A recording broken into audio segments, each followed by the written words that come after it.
Hey, good evening. Welcome to this very special stream, or good afternoon, or good morning, wherever you are at this point. So I hope that I see a lot of people in here joining up during the stream, probably as well. And today is a very special stream. I am going to show the entire process of creating my Ludum Dare game. Ludum Dare is, well, I'm going to talk about it a little bit. Normally I do streams here 3 times a week showing the creation of a game that I'm working on for a virtual play, and this can be a lot of different things, but for now it's a very special occasion.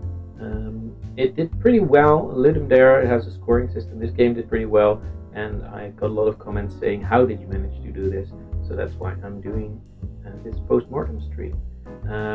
I'm going to start at the beginning, and I'm going to have a little bit different. It's a little bit different from what you're used to if you came here more often.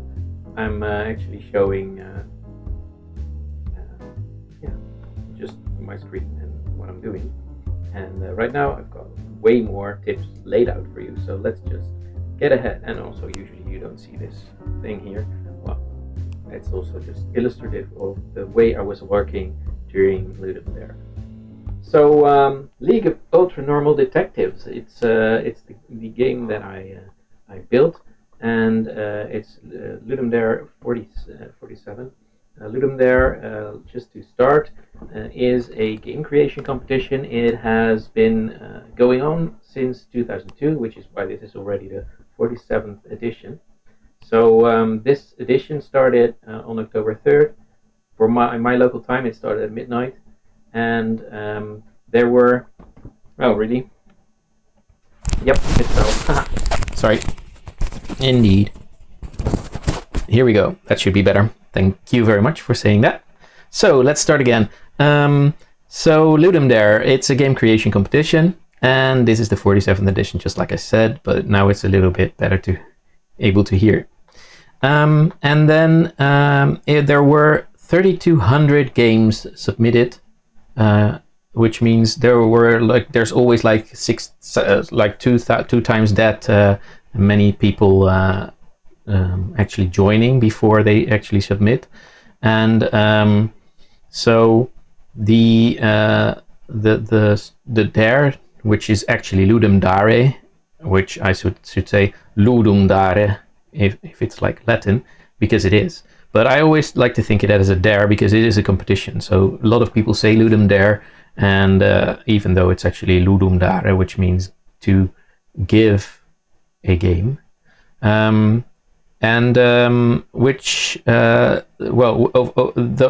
competition is split into, there's 2 types of competition. At the start, they started it out with like 24-hour jam, that you have to build a game by yourself in 24 hours.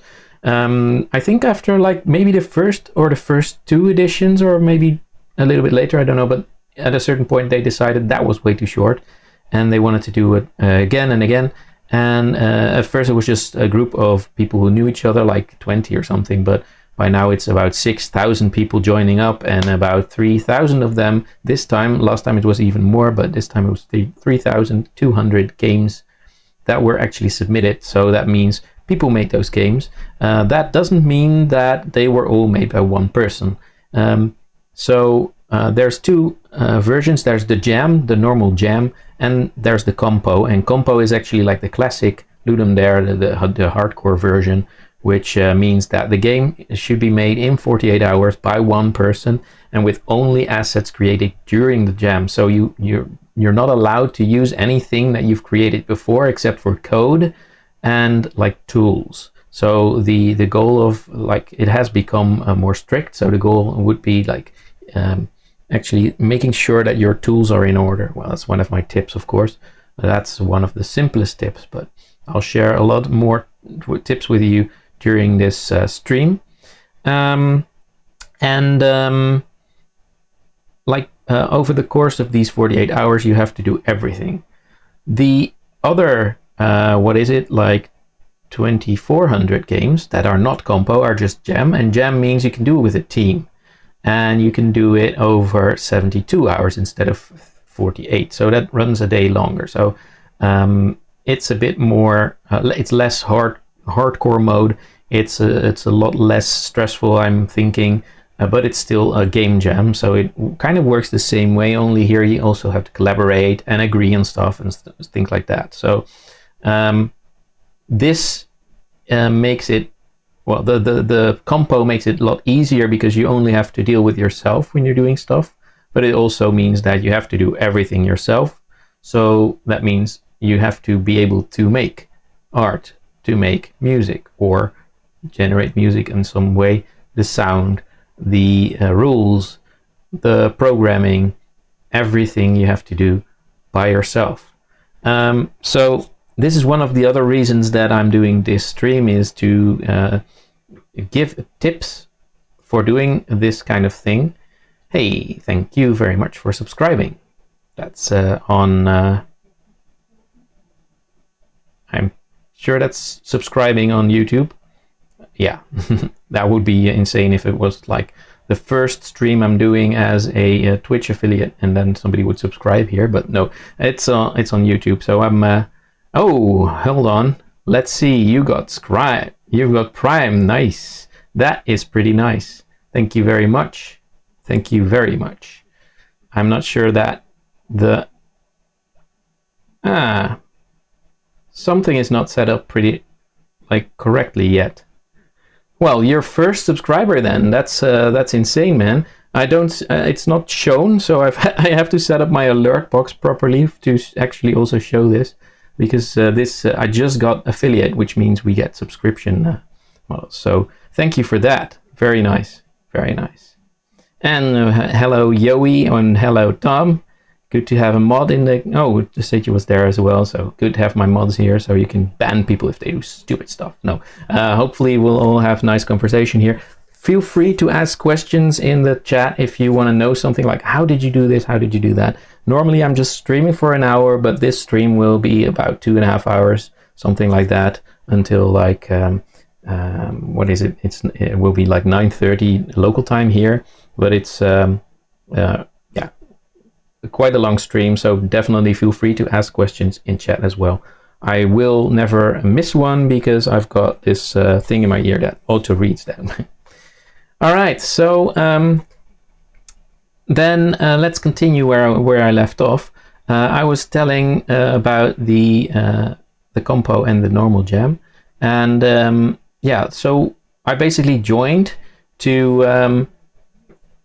No, I was saying actually that I'm also doing this stream to give some tips, because I managed to complete a full game in those 48 hours, which is a 3D game with voiceover, story driven, like it has a beginning and an end. It's also linked to the theme. At least I believe it's pretty well linked to the theme, and it got good ratings because the other part, you've seen it up there. It says competition.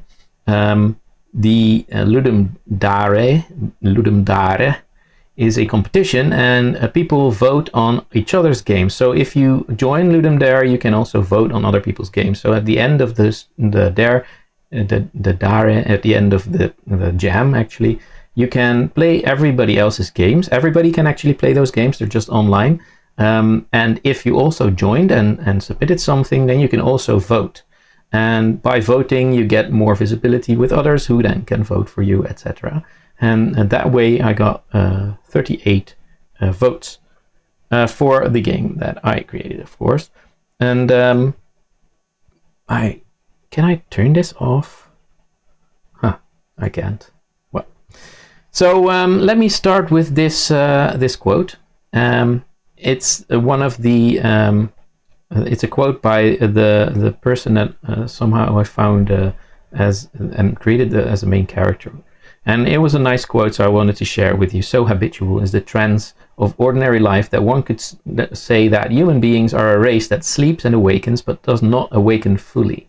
Because half awake is sufficient for the task we customarily do, few of us are aware of the dysfunction of our condition. And this is a quote by a Mr. Dagman. and Mr. Dagman was a psychologist, psychiatry, something with mystical stuff, and it was a nice link that I put in the game as the character that you're actually investigating. But we'll get to that in a minute. I just like this quote. It's actually well linked to this game. So that's one other thing. If we might make a full game out of this, we definitely want to put something like this at the start of the game, I think. Well, we'll see. All right. So, League of Ultranormal Detectives. What the hell is that title? Well, this is what I'm going to share with you today. I'm going to do a little like show and tell. I know that's usually used for like kids, but I like the term, because I'm just going to show and tell everything that I did for preparations, for design, writing. This is also the order approximately in which I did stuff. Sound effects, modeling, texturing, world building, programming, and then a little bit about testing, which is obviously not a lot. And then I'm going to show the results, and I'm going to end with a summary of jam tips for that everybody hopefully has some use for if they want to do jams. All right, so starting with the preparations, I'm gonna later on I'm gonna show a lot. I'm now just gonna talk a bit about what I did. So this is just my setup. It's 3 screens. I've connected them so that I can use the mouse and keyboard also of my laptop there. I use the central mouse and keyboard to control both computers. That's an app called Barrier. It's very handy. It's open source and it's free, and it just works if you're connected to the same network. And well, I've been using this as my workstation anyway, so that was easy. The other thing is what you just saw behind me is the keyboard that I put ready because I wanted to make the music, because I'm also a musician. So that's well, you can see that by the cup maybe. So I also made sure that was ready. So I did everything I could do before the jam started. You cannot just start building a game, of course. You cannot even start. You cannot start thinking about things because you don't know the theme yet. The theme is voted upon, and there's the last round of voting is like 10 or 12, I don't know exactly, but there's quite a few themes left, so you can hardly come up with a game for every one of those. So I definitely set up all the hardware that I had ready to go, but I also did a number of other things, like installing updates for everything that I'm using. I set up a Git repository so that I can work on, maybe in the evening I want to work on my laptop, and I want to just make sure that I have a Mac build ready so that people can play it actually if they want to rate it. Everything like that. I set up version control also to be able to go back. Like I'm doing something wrong, I can just check out some earlier version. So that's super important. I always think it's crucial, even if you're doing something by yourself. I can talk a lot about version control, but I'm not going to do that today. But you can ask, of course. Also, I started a planning board. I use Hack and Plan. It's kind of, most people would probably know Trello. It's just a board that you can put cards on for every task that you want to do. And I started that before the jam started. And hey, yes, there will be a recording. Thank you for following. That's really nice. It's gonna be available for a little bit on Twitch, but there's also gonna be one on YouTube. And YouTube is just in our profile, so you will be able to find it there. The whole recording, it will be available after this. Well, actually, it's already streaming there, but it will be available. Yes. All right. So next, what I also did, I created a project, which seems a bit, why would you do that already? I'm working in Unity, and in Unity, I can. You can just create a project of in a number of ways. But what I like to do, I import a lot of starter content. So I use all kinds of assets that I've worked with in the past, like a Console Pro or like a Do-Tween, things that might sound familiar to people working with Unity. I just make sure that I already have a project, because it just takes some time and you want to update all of them and make sure they compile and stuff like that. And it will just take valuable time away from your jamming time. So I just did that. I also made a default scene set up with post-processing, because I did not know what kind of game I was going to make, of course. But when I do any kind of game, I am competent in making 2D or 3D art, but I'm much better at 3D art, I think. So basically, not even because I'm bad at 2D art, because it takes so much more time to get 2D art to look good. So basically, I believe that getting 2D to look good is much harder than getting 3D to look good, because you've got a lot of options in 3D to make things look better just by using a lot of tricks. If you're quick with modeling, I would always go for 3D graphics, especially in a jam. To get a 2D game to look good, maybe my standards are a bit high for. I mean, I don't like the look of a lot of games that are actually quite popular. So maybe it's not always the most important thing. But as I wanted to score, well, try to score high, because this was also my first Ludum Dare. I had done like 19 other jams before, but still, the one that I'm actually doing this by myself with the competition, I wanted to score high. So that's what I went for. So I can I can tell you what to do if you never made a 3D model in your life. Start making 3D models. That's actually, it's so simple right now. You could just start with Blender. I'll show what I do with Blender, and there's actually quite a lot of tutorials that get you started very quickly.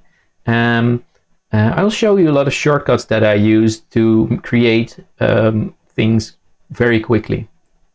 So if you just want to go do 2D, it's fine.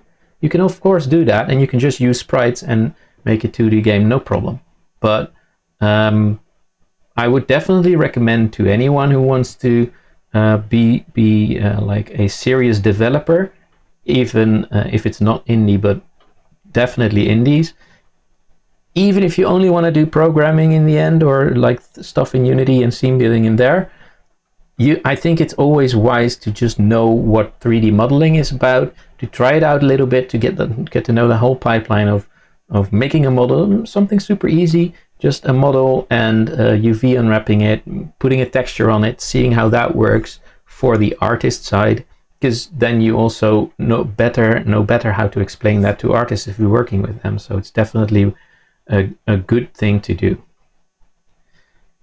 So that's what I did. I made this whole thing setup, and then I also did something else, and that is the more soft side of things, like not the actual preparations of the content, but I made sure that that people close to me knew that I was going to do this, and that I had no chores left to do for that weekend, which usually I would do a lot of chores over the weekend, but I would not, and that I had clear and easy dinner plans, so I wouldn't be distracted. So that's, for me, that's quite important, because I'm easily distracted by stuff. But once I get focused into something, then I can really do a lot, as you'll hopefully see. So I put my phone on Do Not Disturb, and I put Windows on Focus Assist. Just for those who don't know, it's over here. Focus Assist. Focus Assist on alarms only. All right. Then last bit, I had a clear sleeping plan, and that might sound weird actually, because a lot of people get the logical idea to just go on and spend as many hours as they can during those 48 hours on those things that they want to do, because let's face it, 48 hours isn't a lot, but there are like 2 or 3 nights in there. And actually sleeping, I've noticed over all the jams I did in the past, if you do not go to bed at your normal time, but you take it on longer, then those hours will not be very very productive, and you will just you will just have way less productivity there. So that's actually a no-brainer. Go to bed at your normal time. If you want to do more hours, get up earlier. Don't go to bed later. It doesn't work. And this also goes for people who call themselves evening people. I am one of those, but I still have noticed, doesn't matter how young you are, I have noticed that this works much better. All right, then those were the preparations, and then the jam started. So first thing I did, design. The theme was revealed, so that means the final votes were in, and everybody voted on the theme, and the theme was stuck in a loop. Now, you might think when you see this, a lot of people, I think, also said that in the Discord of people on Ludum Dare. They said like, oh damn, this is gonna give us a lot of the same games. And I guess that's fair. I mean, it makes sense that you'd get a lot of the same kinds of games if you have a theme like this. So there's I did a little brainstorm, if you can call it that, with myself and about loops. And I always try to go out of the box a bit, because otherwise you get a lot of the same games. And if you look at the Ludum Dare site and look at what kind of games were made, there were a lot of the same types of games. So loops in space, loops in time, loops where you encounter yourself, that kind of thing. There was a lot of that. So what I do is I try to go out of the box, and I think, okay, what kind of loops are possible? Well, of course you go with those things. You get loops in space, loops in time, those kind of things. And at a certain point I thought about time loops, and I've always been a big fan of time paradoxes in a number of ways. So hey, thank you for subscribing on YouTube. That's nice, thank you. So I've always been a big fan of time paradoxes. There's a number of very good authors who have written quite nice science fiction about time travel and stuff. So I thought, why not use looping in time as the loop? Hey, Erwin, nice to have you here. So you're just in time. I just started with I told about the preparations. You can look that up later, but just started about the design of the game. So I thought, like, why not do something with a time paradox? So because if you are seeing things that will happen and you can prevent them, or you're traveling back in time to prevent something that already happened, there's this loop there, and I think that's a very strong kind of loop. So what you get from that is the game will be very story driven, which is not bad, because I like writing. I've been trying to write a novel for years now. I mean, I never have the time for it, but I don't mind writing. I don't mind writing in English as well. So I thought, well, let's go for that. Let's just do that. So I'm going to go with something with time paradoxes. Okay, next. There's another thing that we talked about it with a team as well for quite a while.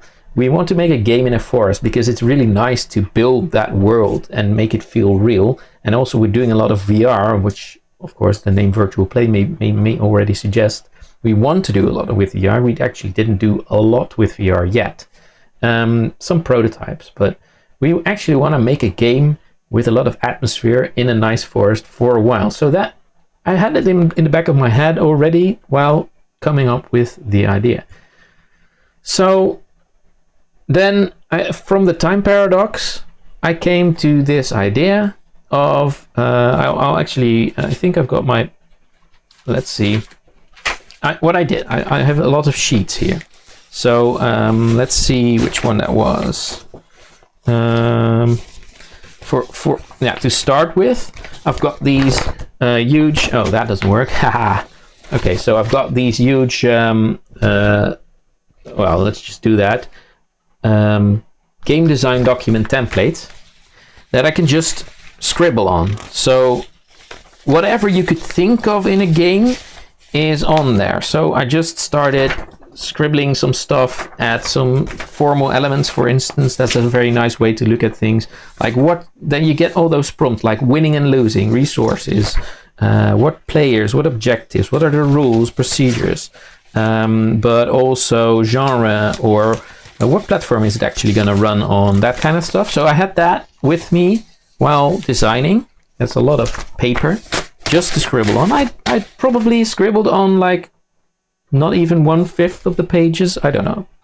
But then let's see if I got that here. I don't really have it. Do I? No, not here.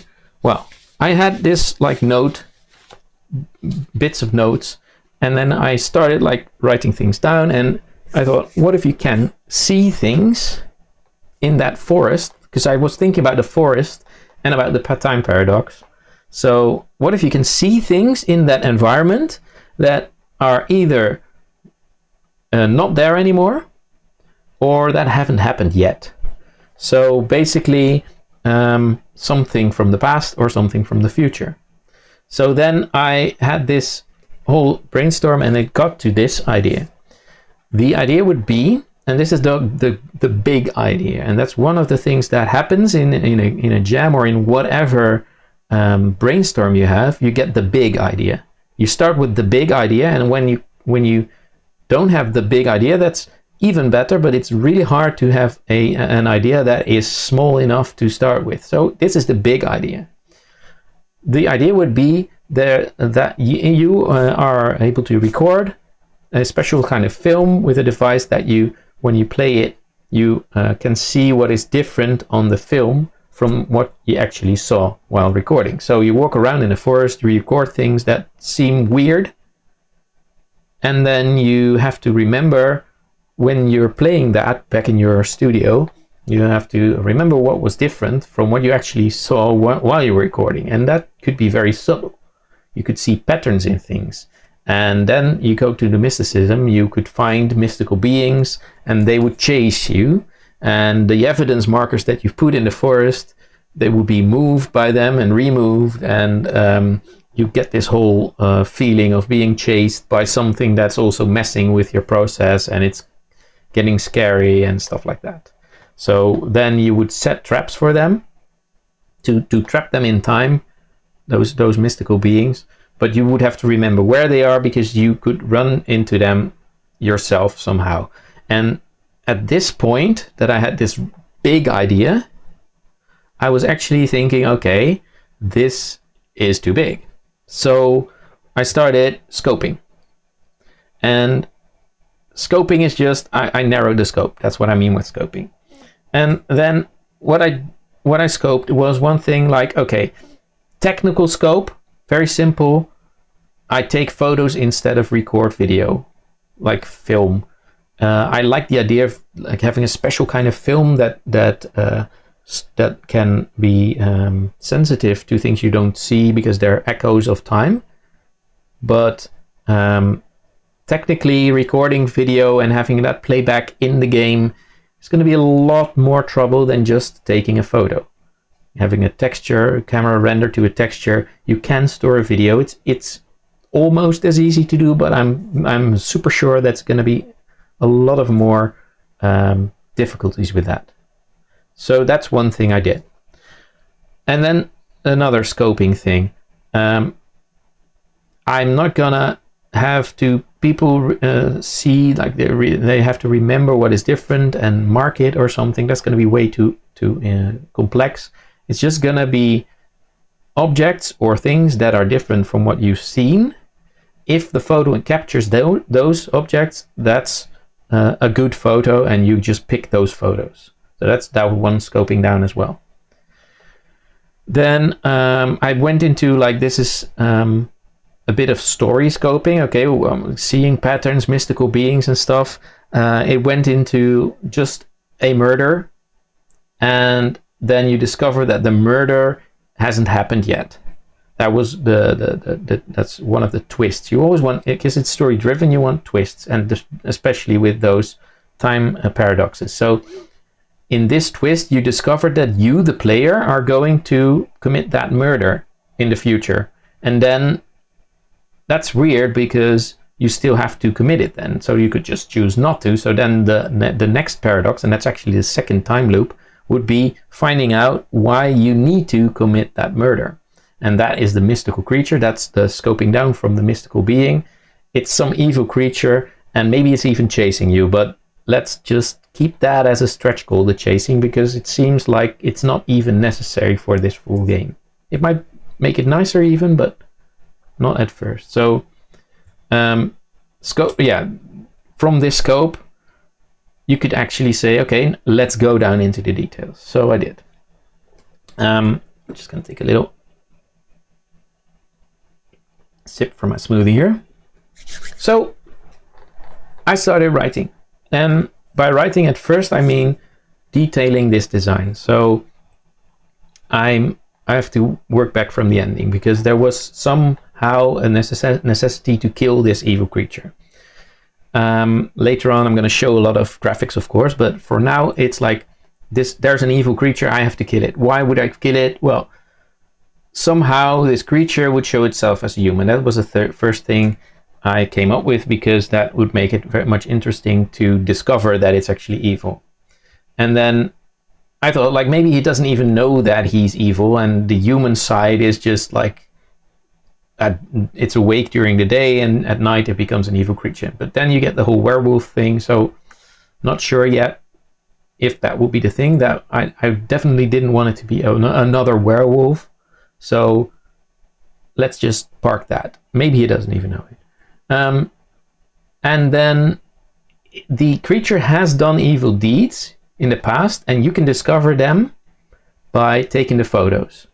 So you take photos of things that you see, and then you see in the photos also the things that you did not see, but that is like echoes of the past, the evil deeds that you see.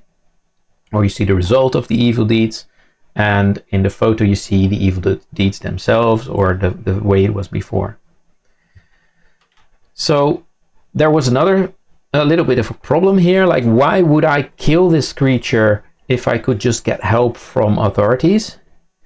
So then the solution to that was like, there's gonna be this final really criminal evil deed that would actually not have been done yet, because otherwise I would just say to the police, like, hey, I've got a photo here of this criminal act done by this person, and you could just use it as evidence.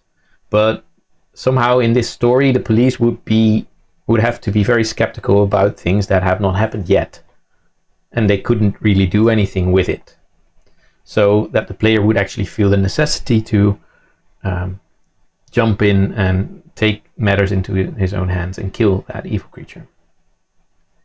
So then there is the other loop, let's just call it the second time loop, the second paradox, if you will.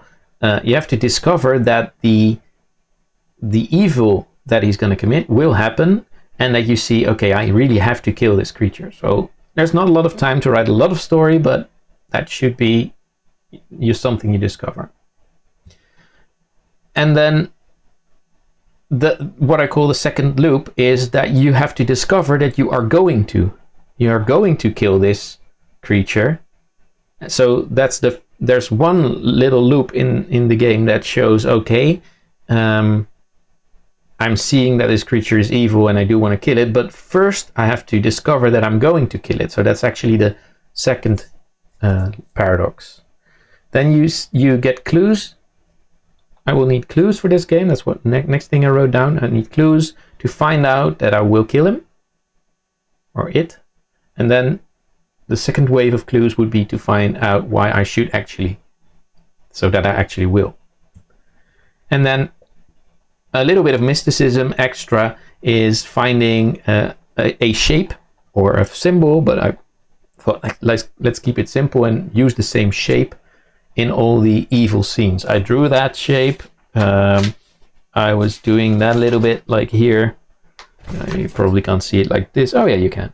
So I was drawing a shape, and that shape changed. Maybe it didn't even. Yeah, it changed from that what I just showed you. But I was just like, let's connect things and do the same shape, and you will see that shape back everywhere.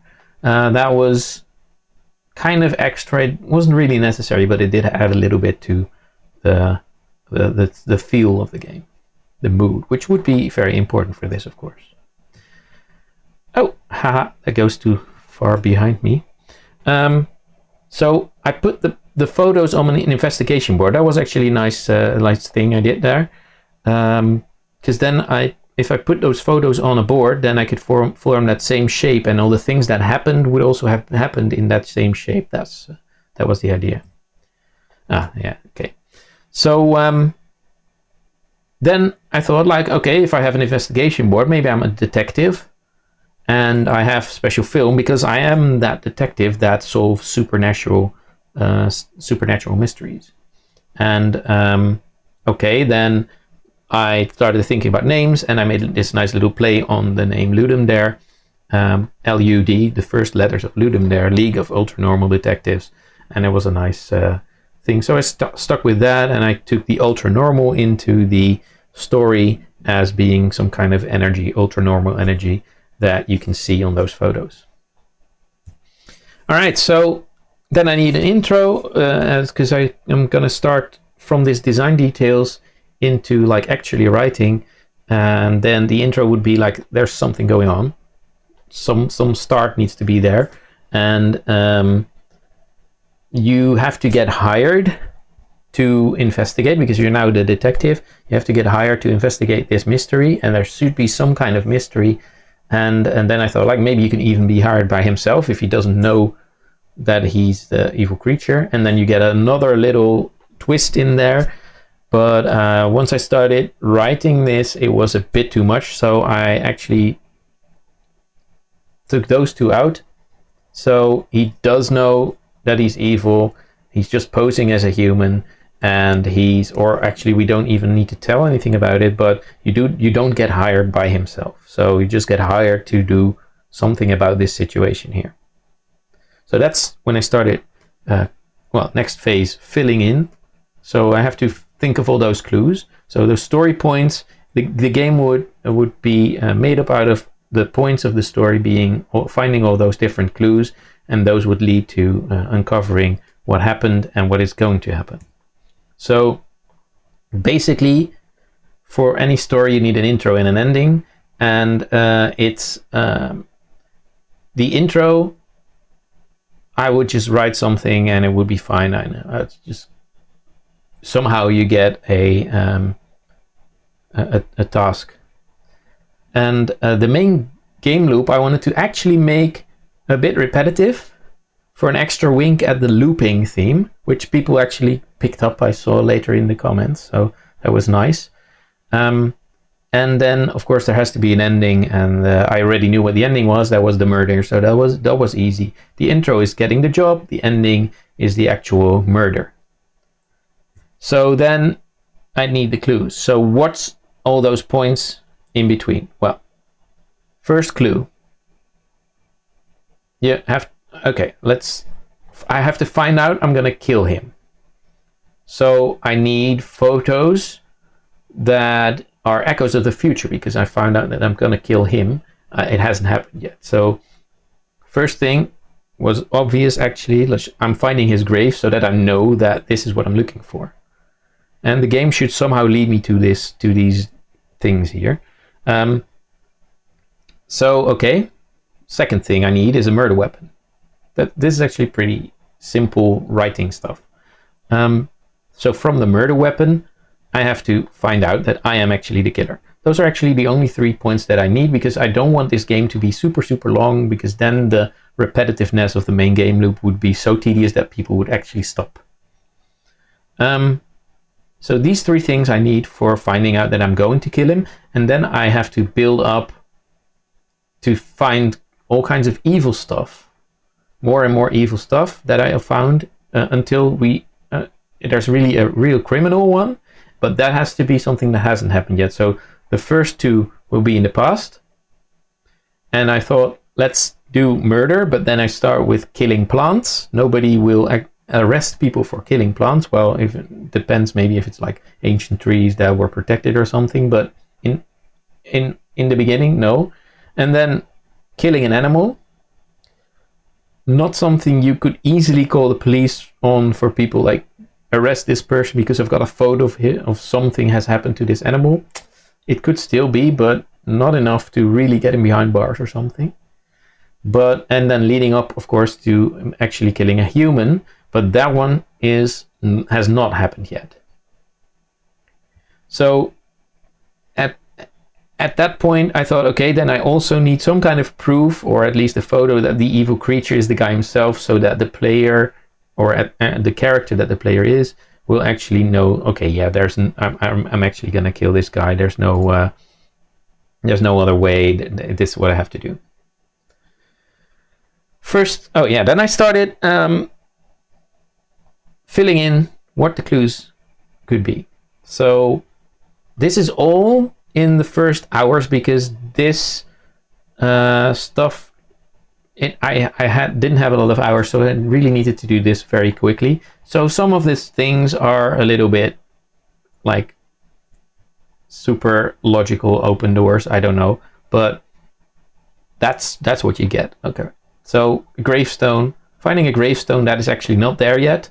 So the mansion would have somewhere that you could go and you see some weird whatever, and then you make photos. In the photos the gravestone would appear. Murder weapon, same thing, but then I thought about the forest, and I get to like a poisonous mushroom, and that you grind to poison the tea of this guy, the guy called Mr. Dagman, by the way, because of the quote that I brought up earlier. And then finding out that you're the killer. Well, some scene with you standing over the corpse with the mushroom in your hand. I thought about a whole scene, but let's just get it, at least you standing over the corpse. All right, then the plant murder. Simply making some flowers, and they look withered. They look like they're super dyed, and you take a picture. In the picture, they're all very healthy. So that's some evil kind of energy. Then for the animal, you'd see like a ravaged bird's nest, like totally destroyed. And then once you take pictures, you would see the birds that have been there in the past, and they're just brooding and being happy.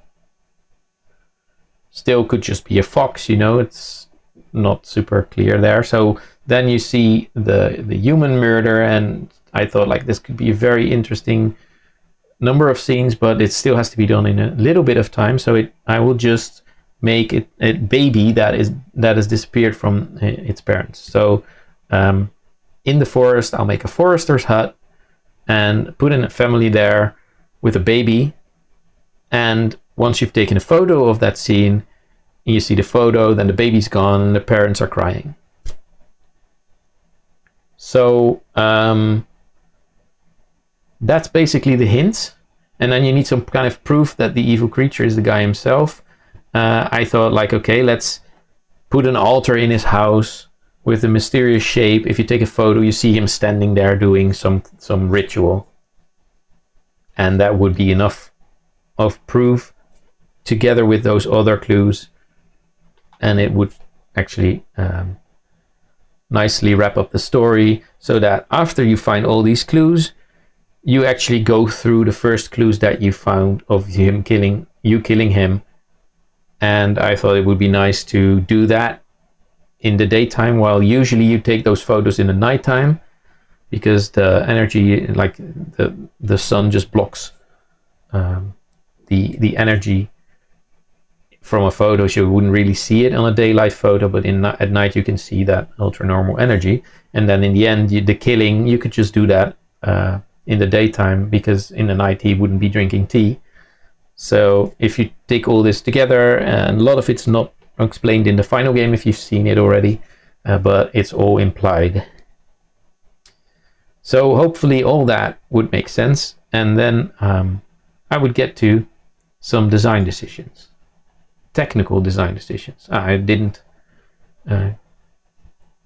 forgot to build this up, but so in a 3D game in a forest, I knew that I was gonna need a lot of 3D models. All those clues would have 3D models. So I wanted to get at least the forest with a good day and night lighting done properly as one of the first things. And then the other hardest part was human models.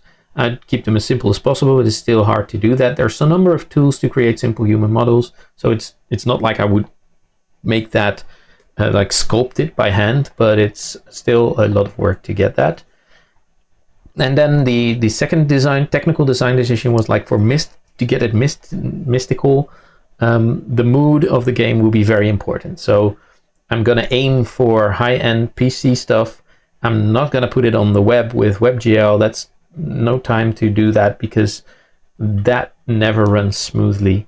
Well, not never, but on a laptop, for instance, on a laptop, it will take the the embedded video card. It's very hard to get it running on the dedicated video card in a browser, that kind of things. I didn't want to do that, so at that point I decided I'm going to make a Windows build and a Mac build, and that's it. High-end stuff.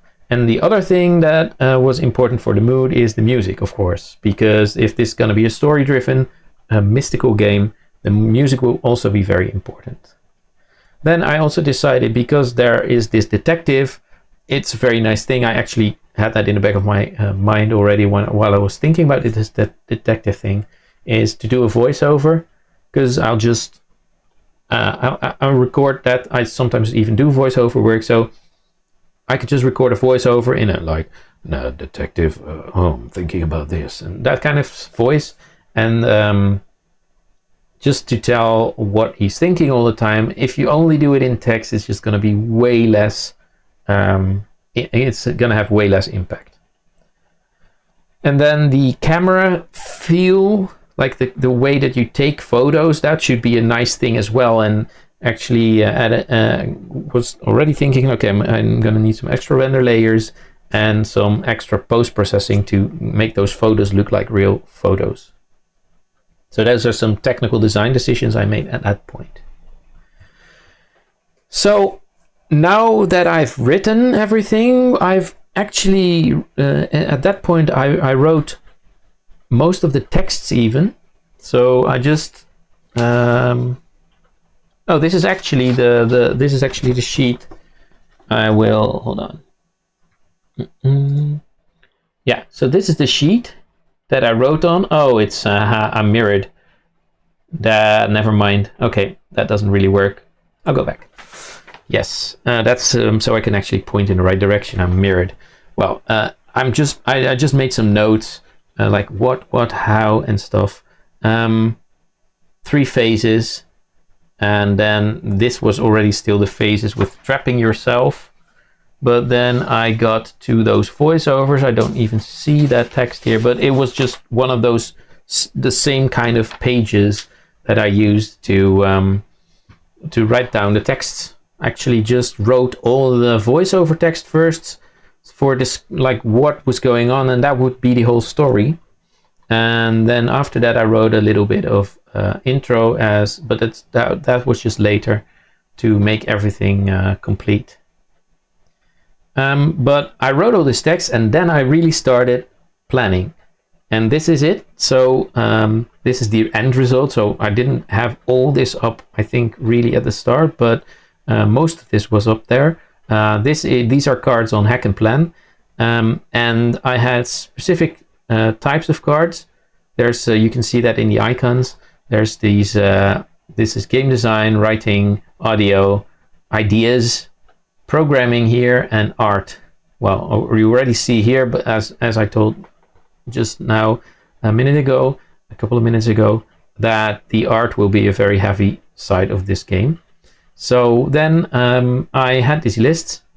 I had to come up with the clue sequences. Well, that was actually already done, so I probably didn't have this card at that point, but writing the story texts, as I said, I did that kind of immediately.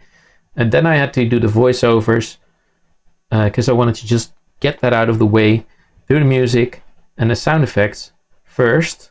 Well, maybe good, because I know what needs to be there, and it's a very nasty thing if you do that last and you can have not enough time for it and then it ends up not being there. Well, I thought for this game the mood is going to be so important, and also I know that I can make music in a short amount of time, and I might even make better music while I'm not stressed for time yet.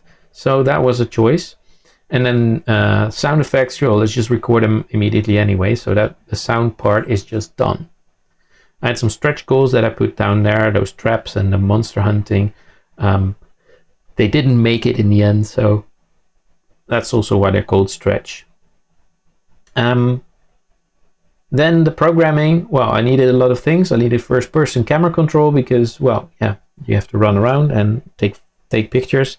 So you need good first-person control. That, of course, I took from some existing packs. Then I needed a storyline voiceover and captions, closed captions, so that you could read along with the voiceover. I needed an invisible layer of stuff that would happen in the future or past, and some effects on that. I needed to have the camera that actually takes the pictures, like that whole procedure with textures and swapping textures and putting textures on other objects, that kind of thing. And then I needed it to make the photos developing process that actually was just going to be super easy, because you just take the prints, you take the film and you put it in a bin with chemicals, and you expose it, and then you take it to the board to look at it. That would just be like press E to do this kind of action. I knew that actually already. Progression system I would need to like make sure that everything happens in the right order, and that the voiceover is cued at the correct time, and that you can take the right action at the right point, and that the right objects are actually activated. And then I needed that pin board, the investigation board, which holds all the photos in a specific order, in a specific shape. So I thought, let's make that a separate card. And then there was the actual aiming and using for the developing photos, and for the end game bit for also like using the items that you found in the storyline. So I needed to program all that. But that was not the biggest part. The biggest part was actually that right column with all the art. So I had to model a camera. I had to model the UE meter, because somehow you need to be led to these things while walking around. So it's a bit lame maybe, but I made a meter. If the meter goes up, you're going to the right direction. So if it goes down, you have to turn the other way. Then 16 I see already, but that was not clear yet. But I had to come up with which clues I had to make, all the models for those clues. I had to make the model for the detective himself, because you have to see yourself at a certain point.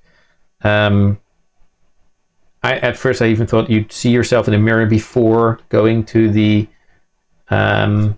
clue, but in the end I just ended up using it in the clue because he's saying it in the game anyway.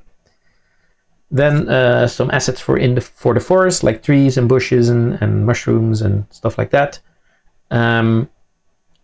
Assets to make the studio with all the developing equipment, and a couch to take a nap on before you go into the forest, because you have to work every night, so you take a nap. That will be the mechanism to go from one side of the game to the other side. Like in your studio you're developing things, but that's only when it's not night, when you can take the photos. At night you do actually take those photos. And then there's a mansion where this guy would live that was actually written by then. And then I had to place all those cues, so that's a bit of world building. I also put that under art. I had to make a model for the car, because in the end I ended up like the way to go to the forest was take a nap, and then you have driven to the forest when it became night. And then if you wanted to go back to your studio, you go into your car and you would drive back. That would be just a skip. It wouldn't be a whole scene, but there has to be a car at that point. And then there was a stretch goal of building traps, and I never got to that, like I said before. So before starting all of this, I tried to get this as complete as possible. I'm pretty sure some of those later points were not on there yet. But basically that's what the planning was. So then I start making music, and now I'll actually start showing stuff that I did. So this is the task list in the card of music. you saw that here. There was four points here. That's what you actually. That's what's in this card. And so basically I had 3 of them that were not stretch goal because you have to have some kind of generic, no danger, detective-y music when you're doing like the photos and you're looking at them and you're making conclusions. And then there has to be some kind of spooky, eerie kind of music at night when you're in the forest making those pictures. But there's not really a danger. And then for the stretch goal of being chased, I would need a danger pacing kind of thing added to that. But I wouldn't make that at first because that was a stretch goal.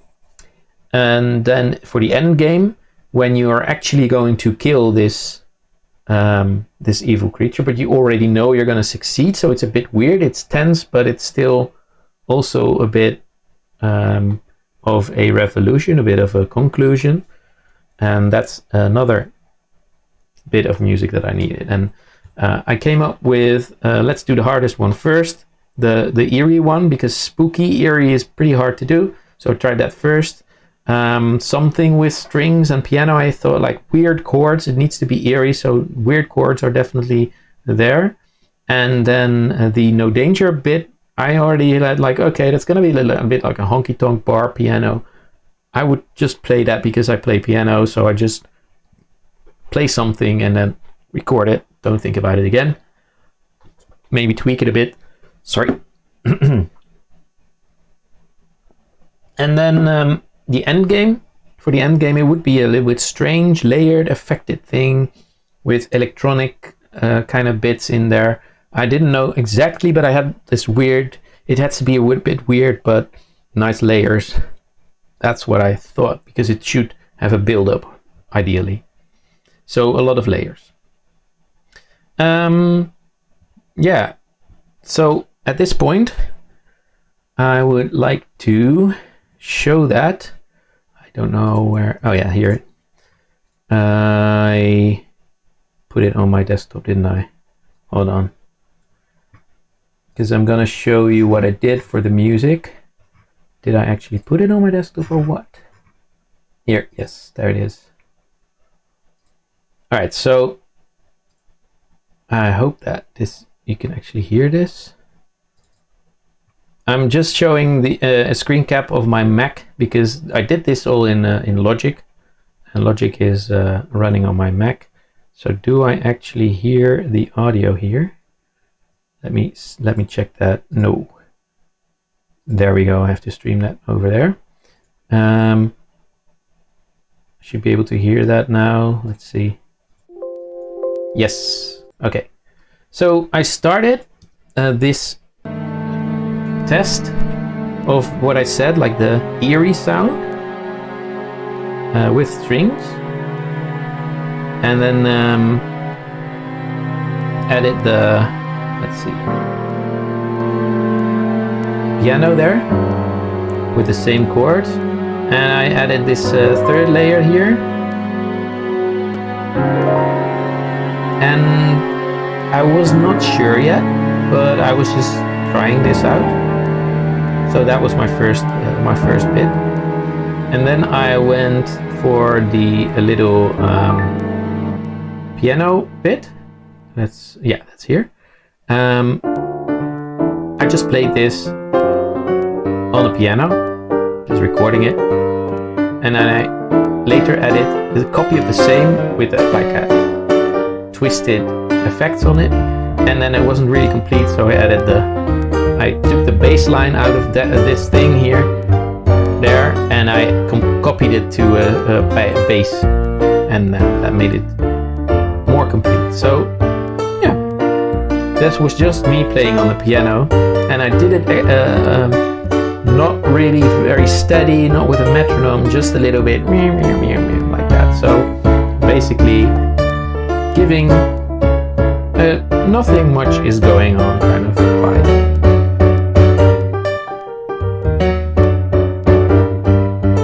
And that would loop then, but now we'll go to the other bit, and this was me trying again, because I thought let me just pause this. I thought there for like The thing I showed before was I also played it for some people. It was like, oh, that's kind of depressing. So it was this thing that I did here. It was not per se eerie, but more sad, which I agreed with. So that's why I went to this new thing after this. So I made a new version with more weird, eerie chords, and that got to be this. It's not super synced, but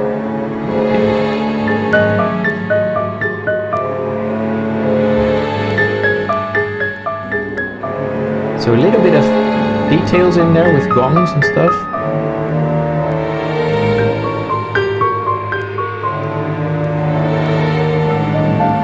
Probably haven't heard this even if you were playing the game, those details. But they did make it complete, so I laid this. It's actually many iterations over the previous one. And just kept editing those chords until they sounded eerier and eerier. So weird, putting like notes together that actually don't belong together if you make harmonically well sounding music. So that's that bit. And then the end bit, and it actually took a little bit more time than I would have wanted. So that stressed me out a little bit, but not that much. I started layering this thing I found, which I liked. It would give me a little bit of drive. And let me just add these in succession. This did one, and then there's sort of like a super quick loop of layers of weird sounds. So it's just this one.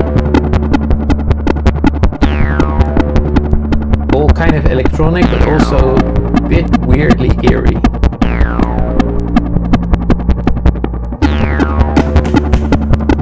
And adding some rhythm there.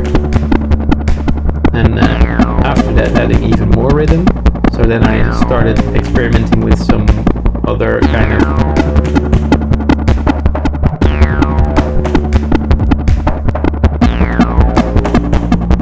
drums in there. And I added a real beat. As far as you can actually hear it. And added some more layers there. And then actually the whole feel was kind of complete to me.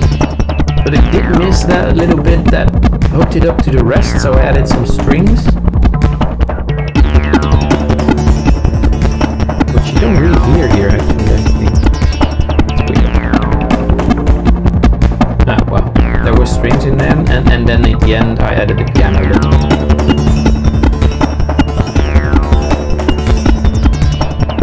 And then I set this up to increase in a certain way, which I will, you will hear that later when I actually open the project. It's slowing down there. Yeah, so that's basically the whole music production bit, and then I had my 3 loops, and that was it. So that was enough. So basically, I had these three music loops there that I could use for those situations. And that was a few hours later because that took quite some time, of course.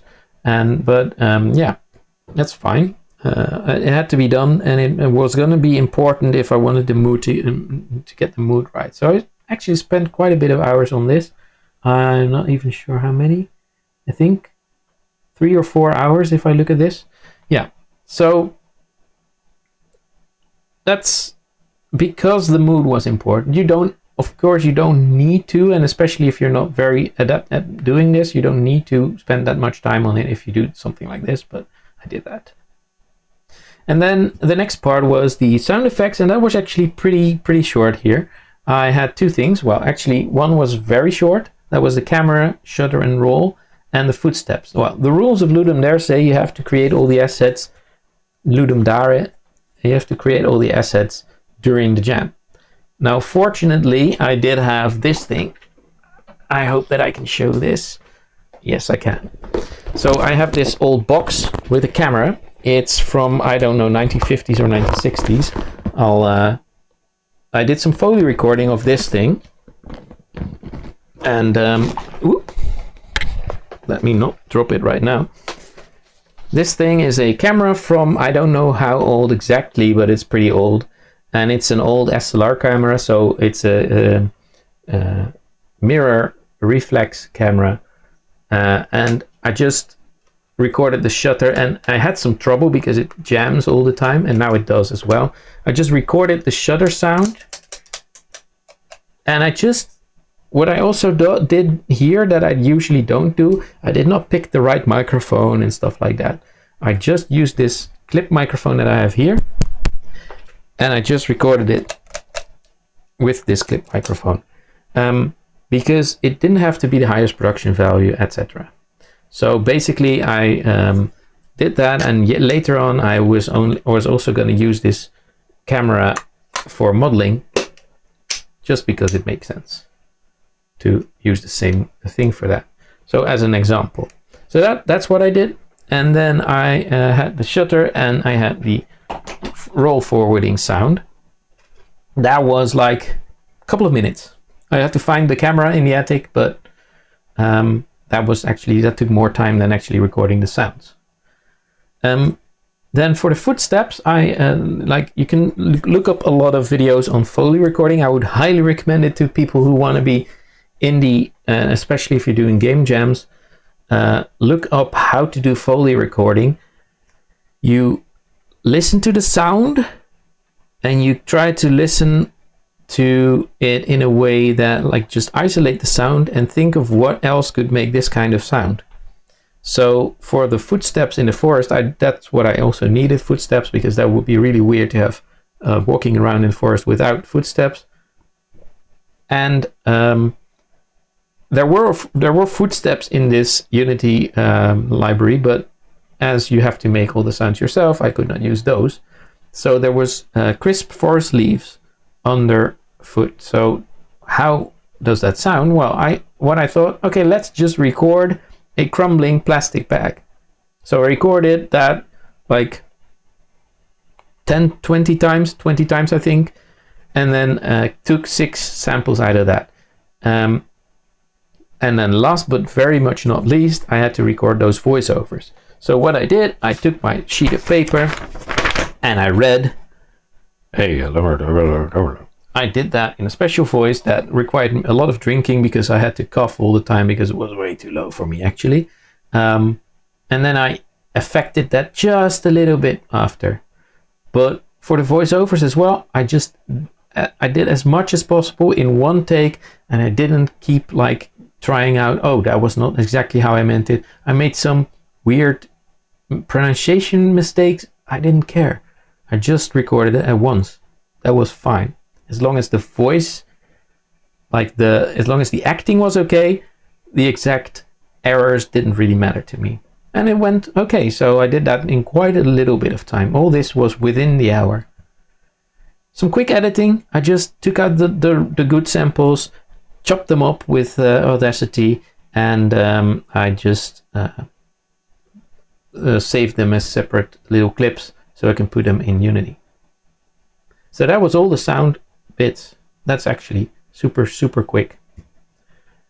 And then we got to the mega bit here. So we have the modeling and texturing bit. So I have these lists. There's a camera, there's a UE meter, there's a detective, and there's a car, and then there's other lists. There's models of the clues. So here you go. There's I need what? All this? Yes, I need all this. I need the eggs and the bird's nest for the eggs. I need the normal flowers and the withered flowers. I need a mushroom. I need a mortar and pestle that was what I had come up with as a clue in the writing.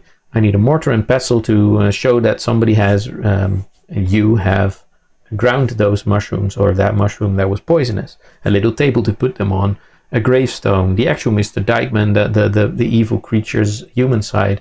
I need a teacup to fill I need a candle. Well, all these things you see here I would need, and that's only the clues. Because I also would need some stuff for the forest. I need trees, I need bushes, I need terrain textures, and I need to build the actual terrain height.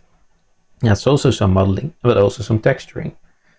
And then I would need the other side of the game. So if I took those photos in the forest, I would go back to my studio and develop them. So I would need a couch to do the napping on. I need tables, developing stuff, the exposer, the table to study the photos on, a board with a map, which also is a texture of the things that were built in the terrain phase. And then a door. I mean, it would be weird to have a room without a door. Then a lamp, like the red lamp would be nice because it wouldn't feel good to have it like be actually like developing photos. And then some pins and thread to hang on the board for to get the shape with all those wires. Well, and then I could reuse the door. So that was one thing that I could reuse there. As a kitchen door and as a shed door, but the mansion would otherwise also need an outside. You would need to see the mansion. And then there was, I decided that the tea cup would be in the kitchen, so I would have to make the interior of the kitchen, and the altar would be in a shed next to the house, so I wouldn't have to build that shed, and it would have to have a door. So that's quite a lot. And there I even had forgotten some little bits that I had to add later. So now I know that I put it right here behind me. That was over 43 models. So that's like insane to do in like maybe 10 hours or something, but I had, well, maybe 15 hours. I didn't have much more time than that. So I better get started. So what I did, I did prioritizing. I thought, okay, let's start with the hardest thing, or hardest-ish, what I think is hardest. I'd start with that first. And to me, I think the least experience that I had was with making actual human models work. I had used Make Human before. I had it installed, I think. I might not even have had it installed, so I had to install it, but that was easy. And then the other hard thing would be to get trees and bushes that I would be able to spawn and that would not look repetitive. So if I'd had to model all that, I would really need a tool, so I'd have to find that out. Basically, the other category would be houses and furniture. That would be quite easy, but then there's the rest, and that's 30 other models. One thing that I did notice at that point was that I probably wouldn't need any animation. And that's when I thought, okay, maybe I can even do this, because I was really on a roll. I was very concentrated. So that was really nice.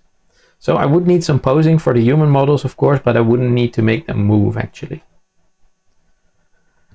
So let me just show that, because that's what we're here for. Hey, hold on. Oh, that's not good. I might have taken Make Human out here. Oh, hold on. I can that doesn't go on. I can start it up here, can I? Oh, it's probably just one of those things that don't get installed. I don't remember anymore. Make Human. Where was it? Or did I do that? Yes, I'm super sorry there. What I can do is I can take a tiny break here, because it's already been over an hour that I've streamed, and I'm just about halfway through. So what I'm gonna do is I'm gonna take a little break, a very short break of 5 minutes. I'm not sure how my timer will show, but I'll make it 5 minutes, so that I will install Make Human and everybody can get a little drink. Let's make it Yeah, 5 minutes. I'll be back in 5 minutes.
And I'm back. So, indeed, this is Make Human. Make Human is simply a tool that has knowledge of human proportions, for instance, like female, male, age, that changes the whole model from super young to old, amount of muscle, weight, height, proportions, and then the type of body based on African, Asian, or Caucasian. You see the face changing as well, and everything here is like macro stuff, and then you go into all the details, like breast shapes, face shape. I mean, I can make it very round. You can just zoom in there, zoom in there. Yes, there we go. Weirdly enough, the zooming mechanism is very strange, but I can like change the shape of the face. I can do nose stuff, ear stuff. You know, this is what I could change ears, change everything about this model bit by bit until I think it's the nice little the one that I need. So there's a guy with a huge nose, and now I actually want it to be a female, and that's the same thing, but it doesn't work on a female here. Well, this program I played with for quite a while, and then I came up with how can I here League of Ultranormal Detectives, source files, make human models. Oh, they're not there. That's interesting. Oh, I only have the exported ones here. Sorry, can't show you them over here, but I can show you in Blender, which I will do now.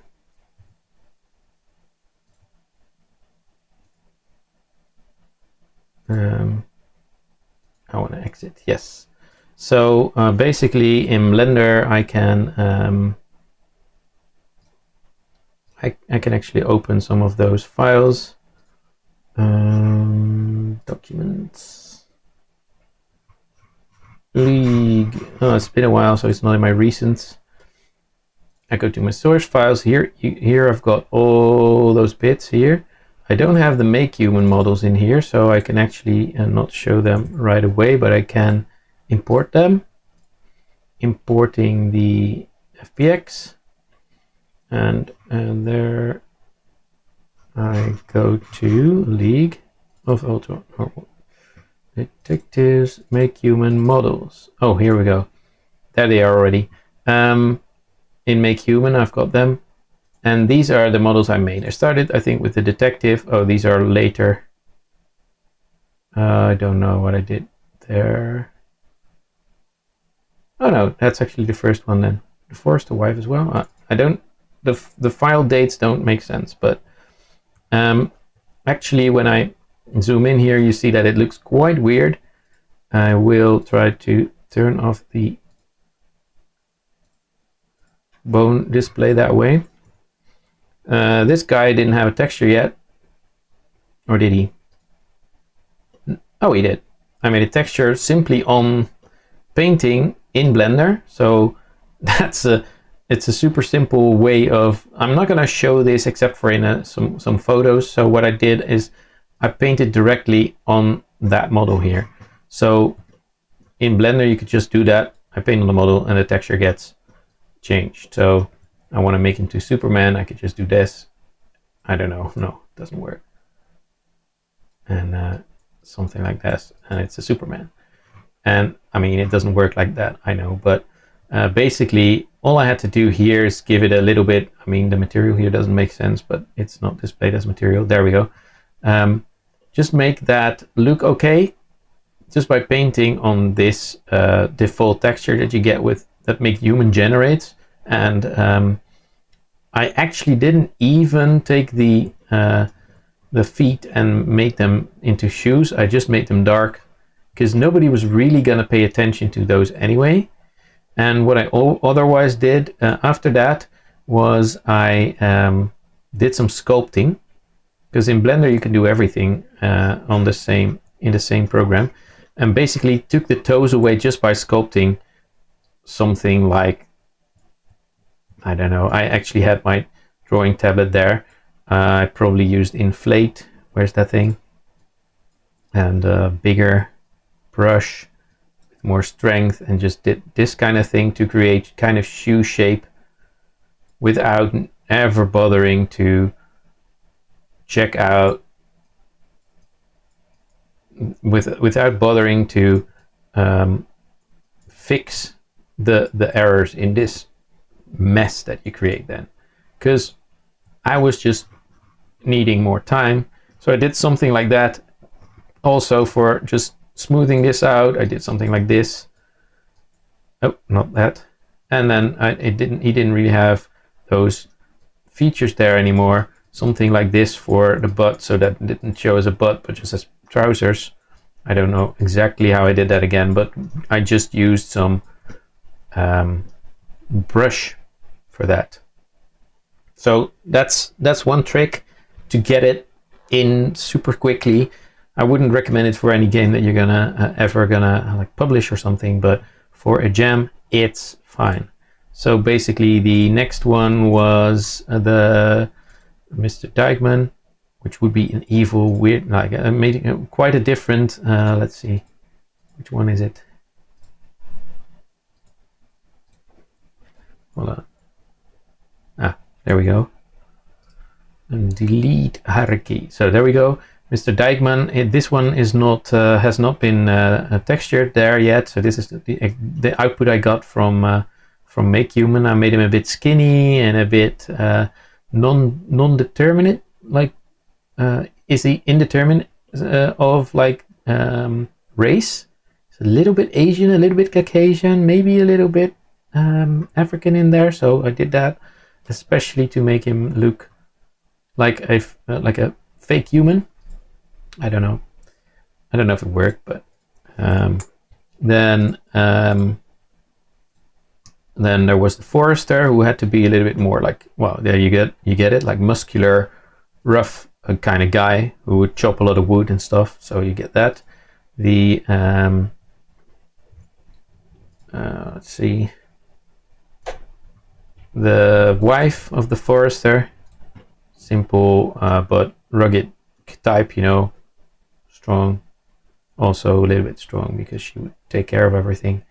And then the baby was harder because, well, baby has to have a cute face, but in the end actually it did not, because in this game you would not really see it up close, because I could just make sure that you couldn't get into the house. So baby would be able to lie down. That was the most important thing. So I could just go into pose mode and hold on, I have to pose mode and pose this. I always forget where that thing is. That, oh, that's not in pose mode. Maybe it is.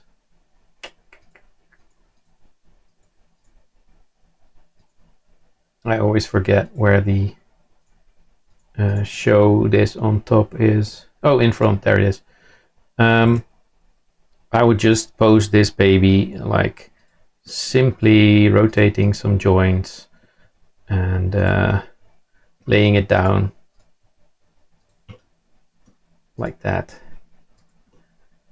and then it would be able to go under its blanket. That was the simplest one. Well, the other ones I actually, this time I did even pose them in the scene in Unity, so that was even less needed up front. So that was, let me go back to my sheets. That was the human models, 5 of them. And then I needed to get into trees and bushes. Well, back to Blender, and there, fortunately, there is a there is a nice plugin in Blender that would make me create trees and bushes very fast. And if you go into Blender preferences, you can go, you can look for it there, tree, and then you see it, add curve sapling tree generator. If you enable this add-on, then you get a curve option in your add menu that is sapling tree generator. Well, click and you have a tree. Well, this does not look like a full tree yet, so you have to tweak all the options until you get the tree that you want. For instance, I want to show leaves, and there I have leaves. Well, this is actually already quite a nice tree, and I was tweaking a lot of parameters until I got the tree that I wanted. Then tweaking the scale of the leaves, that kind of stuff. Oops. Oh yeah, that's one thing you can't do undo while generating, so that's a bit of a pain. Well, once it's generated, it's still a curve, so I had to make both these things and convert them to mesh. Convert mesh. Convert to mesh from curve, and this one as well. Convert to mesh from curve, and then I have two meshes. I can give them the right, like I just made super simple materials here because I know I probably wanted to tweak them in Unity anyway. Just made some kind of green for the leaves and some kind of brown for the trunk, and that's it. And this way I could create lots and lots of different kind of trees. But did I want to create lots and lots of different kind of trees? No, because then I would have to place them all in Unity, and I would also be able to I would also have to get them all in the terrain, and it would take more performance as well. What I did as well to make it one shape was join. That's just a join. It's a simple I can't do it here, but it's a simple thing that you do in Blender. That is one mesh. There's no other objects in there, so that it could actually use this to create a simple level of detail, which is one thing that is needed if you make a Unity tree for Unity terrain. You need to have an LOD. So if you don't know what an LOD is, it's level of detail, and that means that you the further away you get with the camera, the less polygons you want to render because you don't see the detail anyway. So what you can do with that, I can create a copy of the same object in the same location, call that LOD1. I turn this one off in display for now, and this one I simply put and that's the simplest way to do it, but it works pretty well, a decimate modifier on, and you can see what happens here. Once I turn this down, it loses its detail up to the point where, well, you can see there's nothing left. So what I did, I think I put it to 0.5 or something that where you don't really see the difference, but you can see it's 13,000 faces instead of 24,000. So it actually did also make sense as an LOD. So here you go. This is LOD1. This is LOD0. And you hardly see the difference. That is what you have to do with LODs. And then you export them in the right order. I always forget which one that is. I think the active element you have to select first if you select it in the hierarchy. So I select the LOD1 and then the rest, and then I just export the selected things as Unity FBX, because that's a simple plugin. If you have a simple object from Blender, you want to export from Blender to Unity, there's a plugin. You can download that from somewhere, I don't know exactly, but instead of using the FBX, but what I actually did was make a proper preset, which I had Unity no rig set up all correctly, and just export it from there. So I didn't even use the plugin, I think, for this. So this way I created a number of different trees. I don't know if I actually saved all of them as Blender files as well. Where's that thing? Doesn't look like it. No, I saved the specific. No, so I've got the FBXs. I'll show them in the scene later.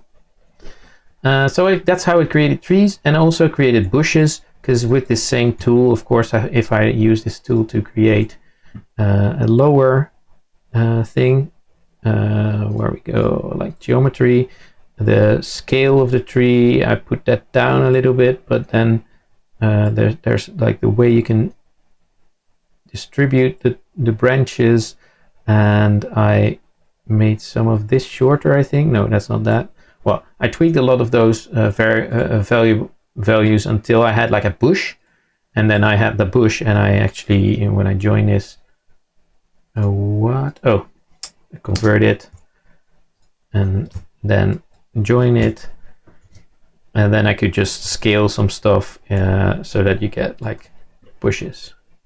And this way, that was the super quickest way I could think of, and that's generally the things you do want to do for things like Ludum Dare or whatever jam you're in, actually. One thing that I did try to do is get it to look nice for version 1 immediately. I knew I probably wasn't going to have time for polish, and this is one of the tips that I will also rack up at the end. Try to get things polished as you want them as soon as you can, because you probably won't have time for polish. Or maybe you will, but then you'll be very lucky. So that's one. That's two, I mean. Trees and bushes. So for houses and furniture, that was actually pretty easy, and that's standard modeling, and that's why I promised to Brian just a little bit ago. If I want to build a house in Blender, I just have to know how to do basic modeling. I remove everything but this cube. I go into edit mode and I just start pulling on things. So basically here, I always use the x-axis, the red one, as left and right, just the way it is when you do front view. So front view shows X and Z. So if I want to do this, I basically all the way always put on the X-ray vision so that you can just select different parts. So for instance, I want to model a mansion. I have no idea how I exactly build that, but you have to know your basic things. I'll put this on for them for a moment, that you can see which keys I'm pressing. Oh, you can't see. No, sorry. It's only with special modifier keys. But I'll tell you, I'll extrude. That's one thing. E, extrude. But I'll extrude with scale, so I can get something in there, and then extrude that. So that's one thing that you have to know when doing modeling. And then I would take those two and put them back to ground level with these, actually. Move to approximately there. I don't know, this is bad modeling. I know there's some weird bad stuff going on here. I'm not going to go into that right now, but basically just doing this kind of thing will, I could also do it differently. Let's do it in a different way so that it is correct, actually.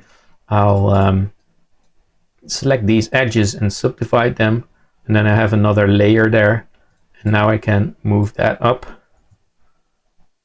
and then I can actually make that extrude that I wanted from these four. From this thing I can extrude, and then I have this thing on the side, and I can do it here as well, and then I have that. And now I would want to make a roof, so that actually means, oh, I want to have a point in the middle. Okay, so I'll go back into this kind of mode, subdivide these, and now I have an extra subdivision here. And I mean, this is probably not what I did, but use Alt to select an entire ridge there, and I don't know, this is going to be too easy, but move it up, and I've got a little house. And because it has 3 layers, then now it's kind of like a mansion. I don't know, it's too simple, but this is generally how simple you must keep it. And it's not just a house, but it's a mansion because it's got 3 things. And then you want to make an entrance. Well, I make an entrance. I'll do the same thing here, like split these. And split those twice. And then I am gonna subdivide these again. And now I've got like this thing that I can extrude here. What about no, the other way around. I want to extrude those bits. I actually need to extrude the faces here. Extrude something like that. Again, I have this entrance now, and well, this way, just this simple way. Ooh, that's bad lighting. But you can see what's going on here. It becomes kind of like a mansion. And while I'm doing this while talking and explaining, but when I'm just doing this for a game jam, it goes super quick. I've got some kind of reference next to it. For this mansion, I used some weird a villa of some celebrity, I think, as an example, to create in the end, where do I go? The mansion. So this was the mansion. You see here exactly what I just showed you, but a little bit more detail. It's exactly the way I just did that. And then I put in the door there that I actually made before that for the studio, because I made that first. So this was the mansion, and I just didn't texture this in Blender because I wanted to have some kind of stone texture on this in the in Substance Painter, because I had that program as well, and it's super easy to use. I do want to show this. That's the inside, because like say if I hide this, you can see the furniture here, the inside of the kitchen. So you can think of the way I just modeled that house. You can easily also model a table or a chair. Just pull out, extrude, pull out, extrude. That's basic box modeling, and the same goes for like a cabinet like this. Just make some subdivisions, extrude them, and you're set. And the same thing, I think probably this altar is in here. Yeah, that altar. Same thing. So that's basically all.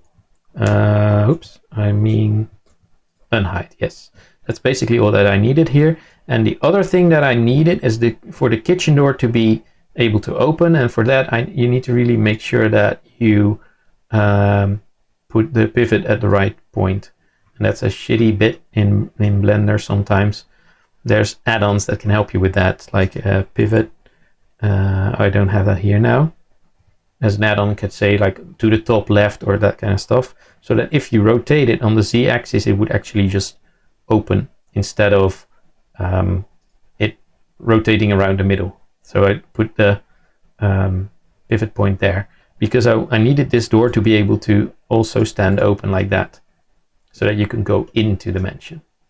Same goes for this door. For the shed, it also needed to open. Well, it's just a copy from the other one, so that you could go in there to the altar.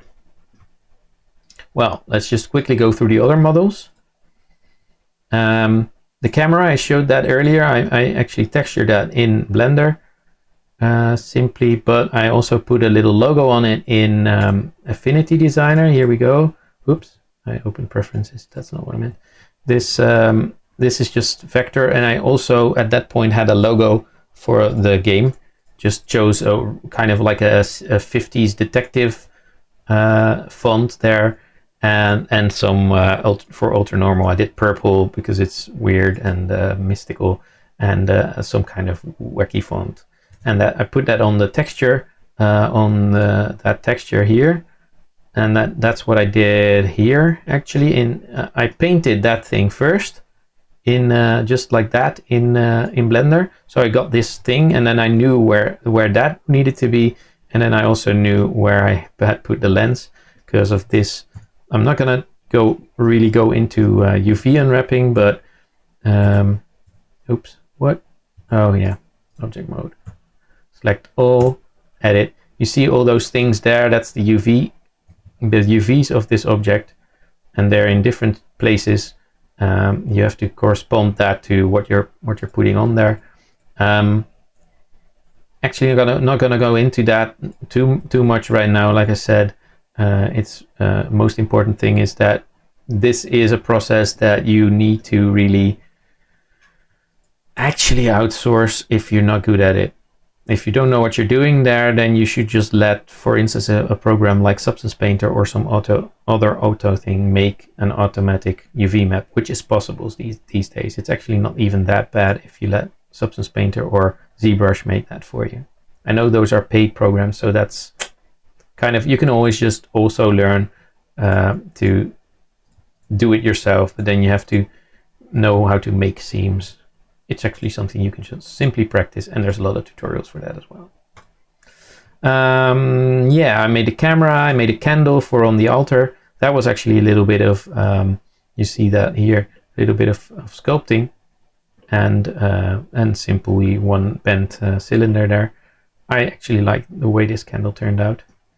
Then I made the car that was for, like I had a model of like this detective car that I wanted to build, and I wanted to really make it simple. So I did the same box modeling technique there, but the UV map was a little bit more work.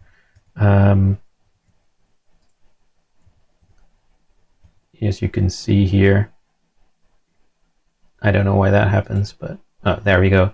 That's a UV of this car. And here you see what I mean with those seams. You have to mark where this thing can actually split, and then you can generate UV maps. But it's something you have to really get to know. But this is the car. So basically it's just parked outside. Then let's see. Oh, hold on. What did I make? The crib for the and this is the first one where you have two versions.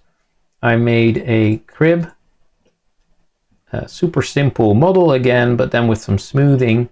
I won't go into that right now, but this blanket is made as if somebody's lying under it, so that I can put the model of the child in it, and with a little heart that's super detailed that I think you didn't even see in the game.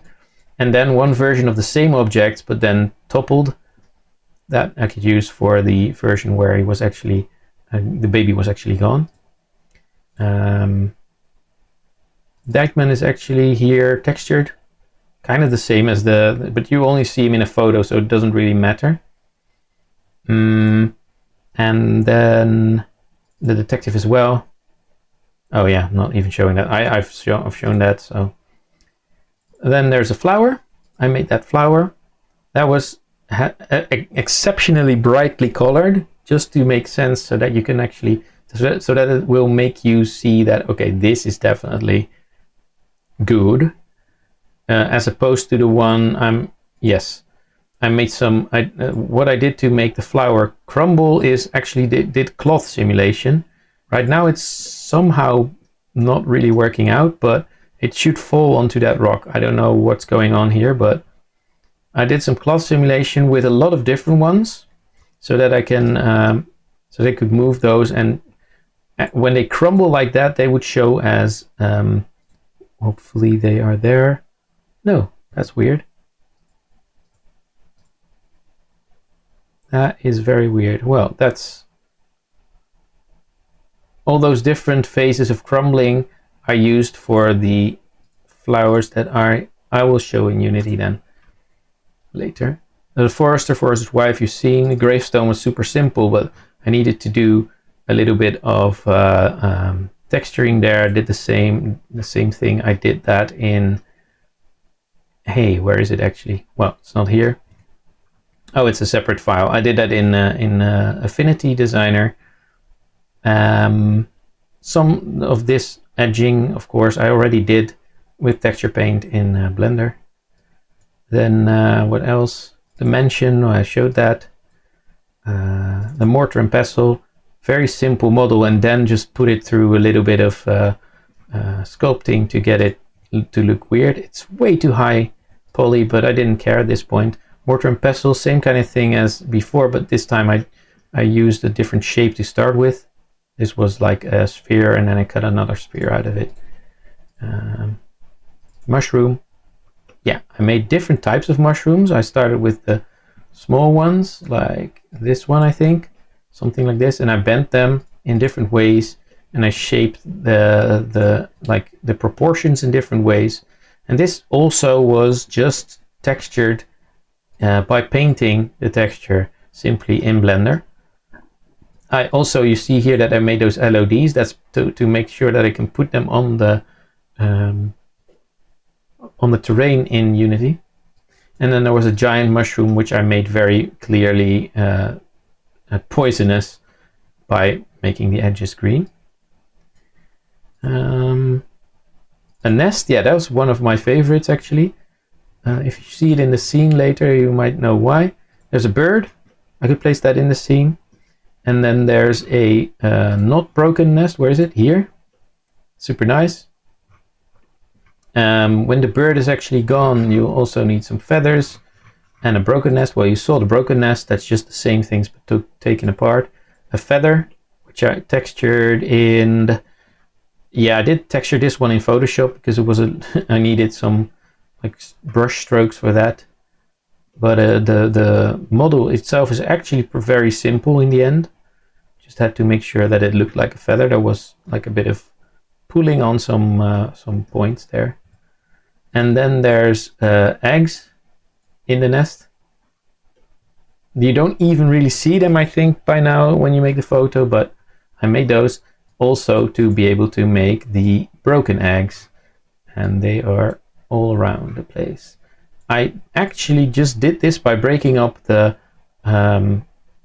mesh. So I took an egg like this. I went into that edit mode and just did this to select some vertices and just deleted them like that, and you get a broken egg. That's simple.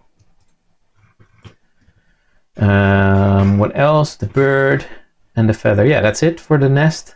I like that one actually. I like how that turned out in the scene especially. There's a shed, which in the end it looked so weird in the scene. Like, what are these people? This is for the forester. I didn't have time to build a whole forester's home anymore, so I built this kind of weird shed with a table and chairs, and the crib would be here, and the people would be over there. It's, yeah, you can see later that it looks really weird. It's actually it wasn't really that bad because in the end it's just a weird bunch of things happening anyway. I'll skip the studio for now. The teacup, that was a nice one. What I did here was I also had the liquid with blend shapes. What's blend shapes? Well, you make two versions of the same mesh with the same vertices, but then change position, so you can just have it fill up.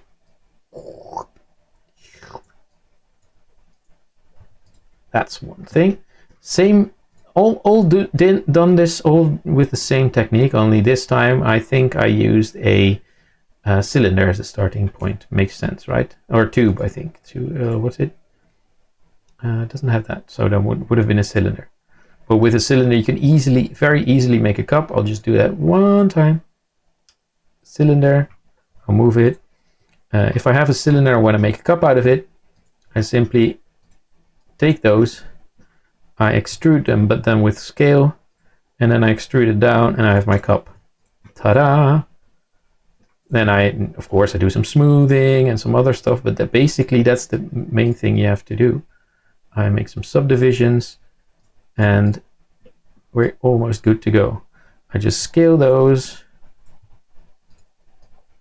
Scale, scale, scale. And there you go, we've got like a shaped cup. So it's easy like that. And then I smooth this, shade smooth, and I've got this cup. You can see there how much time it would have taken me to build this thing. The ear took a little bit of the whatever you call the handle, in Dutch you call it the ear. The handle took a little bit more time, but still not that much.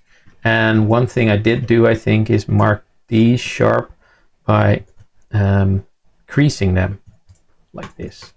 And then you got, I should also mark them sharp, sharp, mark sharp. There we go.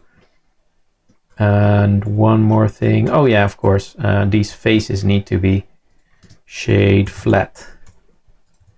And then you see you've got this nice edge here on top, and you got a cup. So that's basically what I did there. The trees, oh, I do have the trees here.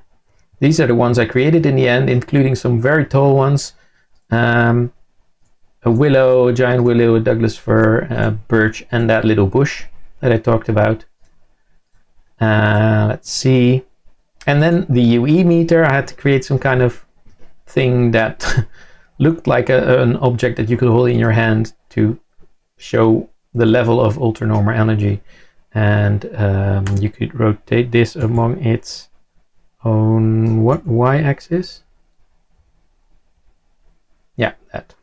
So that I could do this in Unity to programmatically change the level that the meter shows. Then the last bit that I skipped just now was the studio, because it's a big scene. I will hide the outsides of it for now. I made quite a bit here, and I actually chose, for this one, I chose to put all of this in one object so that I could just make the scene in Blender, which is just a little bit easier than making it in Unity. putting all of this together, I just had to activate and deactivate some objects. So there's the red lamp and the exposing machine, and you see the film in there, and the couch. The couch is actually almost the same thing as I just did with the house, but then with smoothing over it. I don't think you can actually, no, you can't see that here, but basically, simply said, if you want to make something a little bit more organic with the same way I just did that thing before with the cube, I can do whatever I want with this, subdivide sometimes, and then change whatever shape I want to change. But I want this to, as soon as I want it to become more organic, and of course I have to take this into account because the shape will change, but I can add a subdivision surface modifier, and you see that you got like the same handles here, but it becomes a little bit smaller, but it does become smooth, and you can have it smoothed out even more, and I can render it smoothly. Oh, I can't do that while it's there. Smooth, there you go. And now I can just keep editing this while it's actually not a sharp object anymore. So that's actually the way I created the couch and some other objects as well. So that's all the modeling.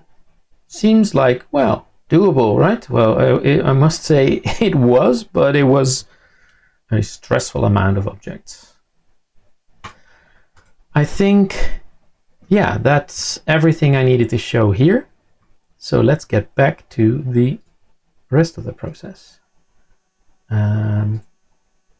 Yeah, that was modeling and texturing. Then I went to Unity to build the world, and that's actually super easy. Well, it is, but it's a lot of work when you know what you're doing. So what I did, I used Unity Terrain. First, I tested those trees, like if the models actually worked with it, and then I started to paint some textures in Photoshop. So I'll show you, I won't show you the actual process. Hold on. Where is my folder? Oh, it's not open anymore. Let me just quickly go there and open that file.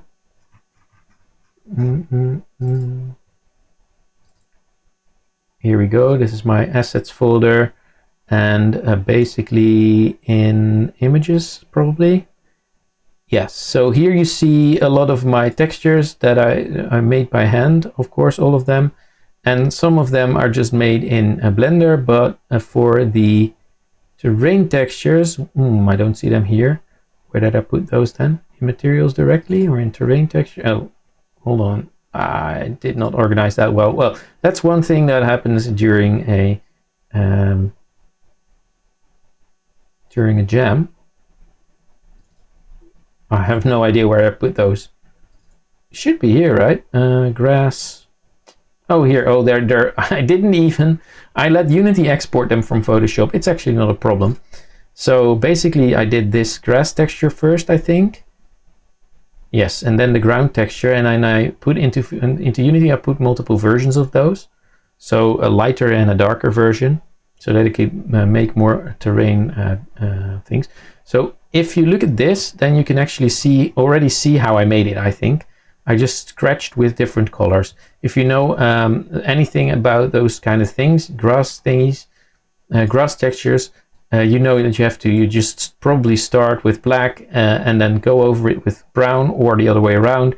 Then start with a little bit of a darker green color and just put a lot of scratches on there with the right brush. So I had some kind of brush for this. Don't know if I have it. Well, no.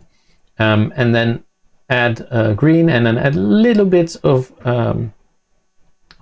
yellowish for the last bit.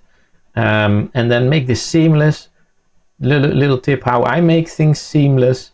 You get a texture, you copy the entire thing, and right now it won't really show much, but if you paste this thing, paste this thing here, and you put it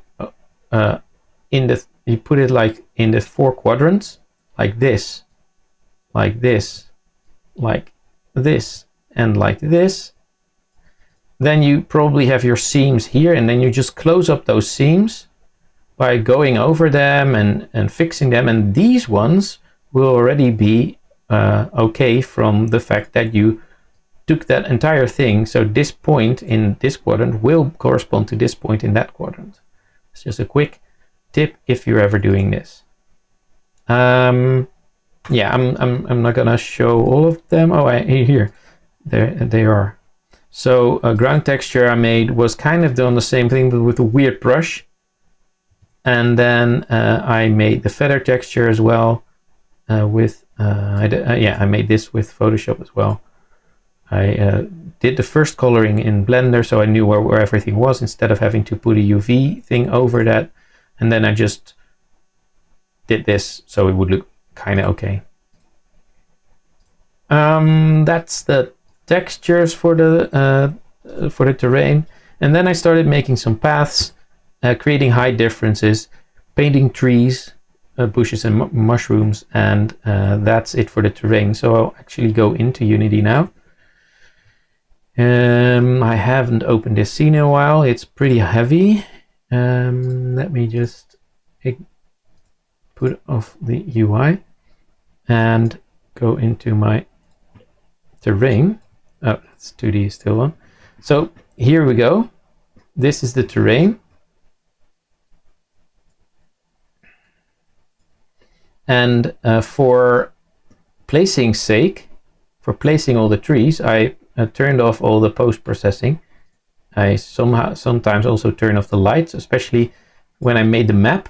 So when I made the map, I actually put it to orthographic view, like from the top, like this. I took a screenshot and then I did a lot of tweaking on that until I had the map texture. But basically what I did here was just Unity terrain stuff. You paint, I created different textures, different variations of the same texture with different sizes and different shades, so that in the end you get this kind of, let me turn off the trees for a moment. Where is it again? Here, draw the trees. So this is basically the texture that you make. You see a lot of repetition in here now, but as soon as you get into that up close, then you see that there's multiple layers of different kind of repetition in there. Oh, those are objects. I'll get to that in a minute. And then you get like those textures not seeming too repetitive when you're up close. Then of course, when the trees go up there, then it's even better. And once you get into it, hold on. Once you get into it with post-processing and stuff, there, then it's even better. Because now there's lighting and post-processing, and it's even less noticeable that there's a lot of repetition in here. I mean, you can still see it, but it's actually so it's fine. Yeah, so that's the forest. Now you can see already that I did some fog, some distance, stops rendering at a certain distance. So that I had the terrain, and then I added the models for the clues. You already saw them lying there. 3 layers, because I had to have the normal one that's visible in the real world as well as in the photos, and then I had one for the real world and one for the photos. So let me go back into this. I will turn off the post-processing now, and then I will turn off all those trees, and then you can see them lying here. So basically you see it already here. There's the shed bit. Those are the feathers and the eggs. That is the hold on. Did I remember that? Oh yeah. This is the mushroom, but I created an extra object for it to be weirdly visible as a hole in the photo. So let's take this as an example. Hold on. Whoop. Always use F to focus on an object for those who are looking for Unity tips. So this object is on the layer photo only, which means in the photo it will be shown, but when the player is walking around, he will not see it, because in the camera, in the normal camera, where is it?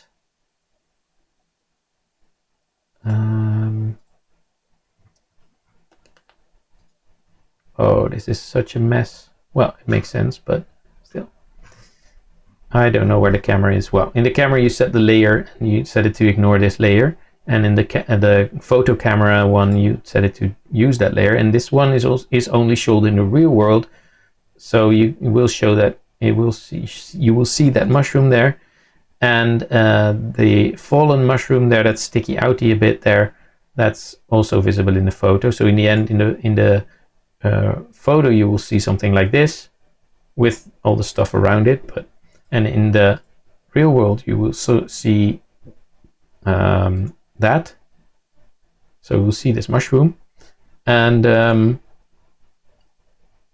basically there's one other thing here which I can explain super quickly. I'll get to that with programming actually. Those things, they are the colliders that need to be in the photo for it to acknowledge that you took a photo of the entire subject. So I did that for all those things. So there's the nest. You see here there's the nest that is intact and everything that's spread around. The little table here has a normal mortar and pestle, and the one that really radiate with some weird thing that I got from a fire particle. And then there's the scene with the, there we go, scene with the baby and stuff. There's two versions of everything here. There's the crib and the people, and they are in two positions. This one is real world. This one is photo only. So when I turn off the real ones, then you see, oh wow, the baby is there, and the wife. Hey, that's weird. Force the wife photo there. This is oh no, you want the photo version. So Forrester wife real, turn that off. Then you see this is the situation in the photo. So I posed that specifically for the photo, and then I posed the real version outside of the photo. So for the normal, for what you see at first, and then the other ones are gone. Basically that was it, except for those other bits, like there's a grave here. It sits under a big tree, and I wanted to have something with the symbol there. Oh, let me. So in the forest, I kind of painted that same symbol just for the fun of the mythology. It's under a big tree, and then there's this situation in the kitchen, of course. Let me go there. Quickly hide the kitchen door. And here's the situation in the kitchen. I posed all those things in Unity just by rotating the bones. So that was actually much easier than I would have thought. And there's a bit of error there, but I didn't even get time to fix that. There's a teacup that's full. There's a teacup that's empty. So you see that this teacup is only the real world, and this teacup is only in the photo. And the detective with the camera and the murdered person, of course, also in the photo only. And I don't know, here's the altar, and the altar has the same guy standing next to it in a weird way, which is actually just a pose, the standard pose, with all the candles and the same weird shape there again, which was a nice added little thing. So what I did here is the whole situation, and then there is the studio. It's in the same scene, so you don't have to do scene loading or whatever, just move the player there. And here's the whole studio scene you see here. And it's just, only difference here is that the materials are set up correctly. So I could just, when the player went to sleep, I would just move them up here somewhere, and when they went back into their car, they would just go back and pop back into the office.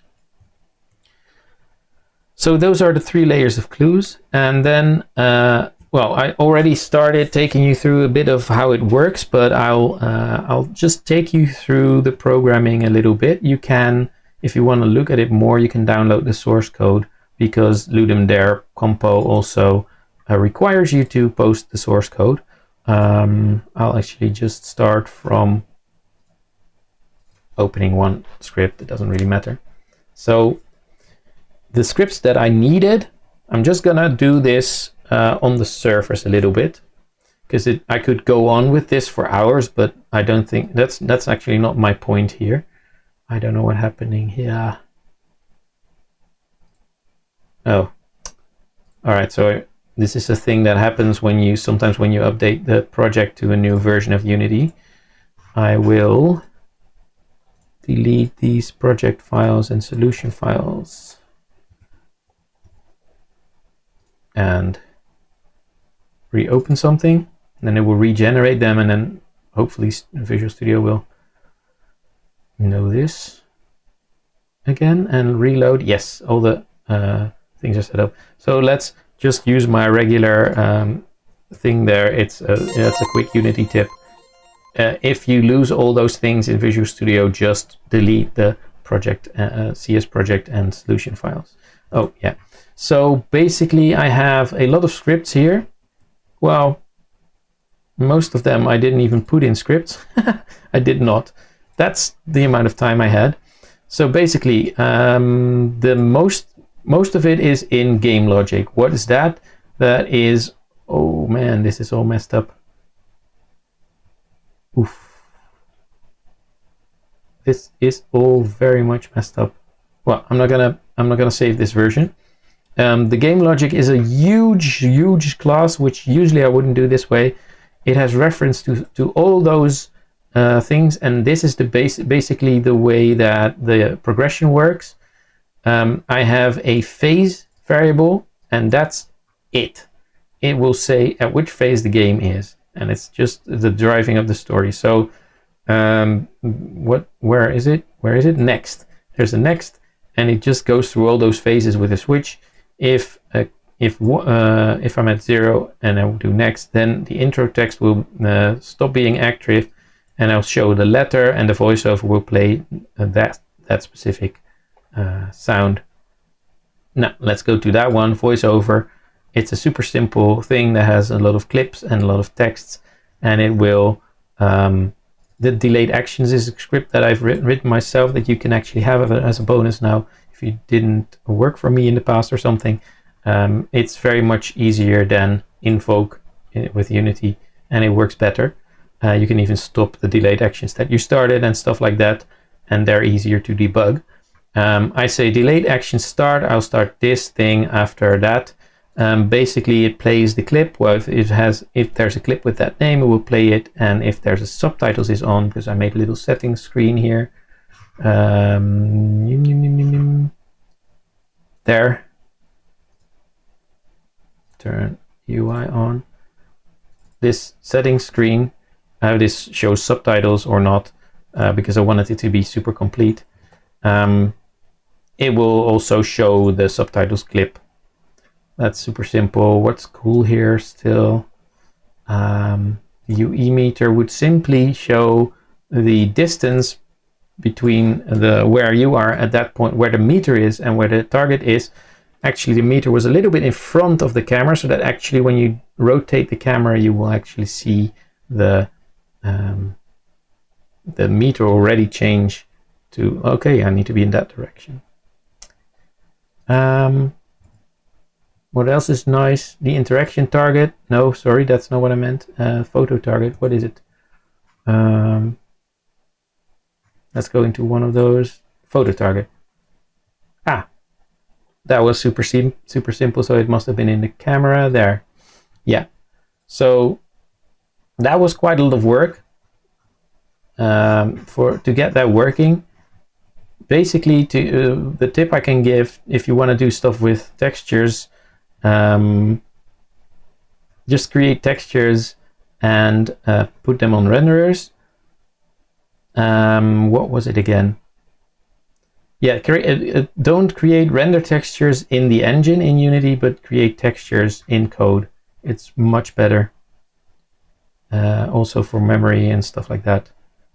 And then I had to do a lot of things that here, if the target is on photo, I had to write a bit of code to see if that ball that you saw was actually in the camera view. And if all of them were in the camera view, I would say for this object, the target was captured. More stuff. Yeah, this one actually was wrong, it triggered even when you were not supposed to yet. I had some things there. That's just the mixer slider. That's nothing interesting. What else might be interesting here? Clickable photo. No, that's basically, it isn't all that complex. I think the complexities lie in making those photos. So that's the LUD camera if you want to go through that by yourself, if you're a coder. And I guess the whole game logic thing, how I put everything together, it's kind of dirty, but it's also not dirty in terms of like performance or something. So it's more that the code is not super manageable. So basically, for code wise, I would say go through it yourself. If you have questions, hop on one of my next streams and ask them.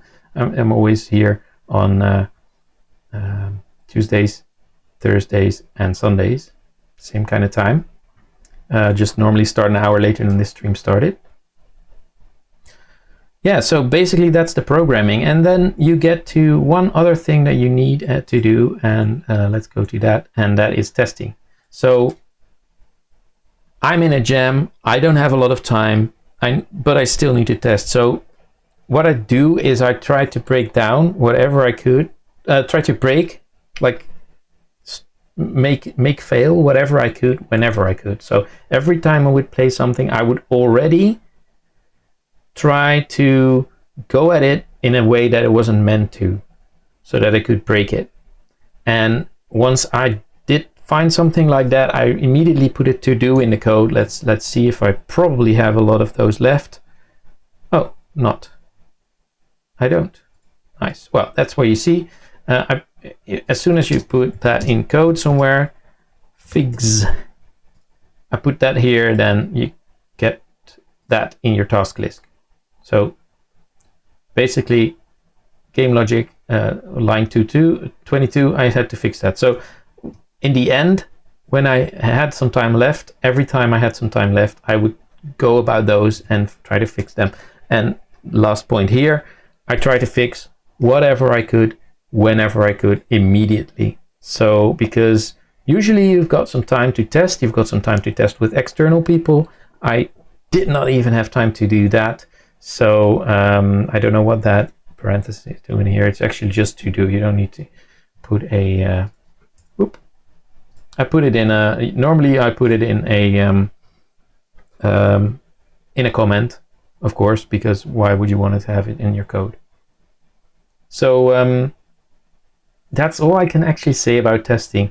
Do it as quickly as you can. You won't have time to test a lot if you want to build something big. If you're building like a puzzle kind of game, though, for a jam, you do have to test keep testing the mechanics a lot with other people, because you're pretty much not gonna balance a puzzle out if you don't get to test with other people. That's just all I have to say about testing for now.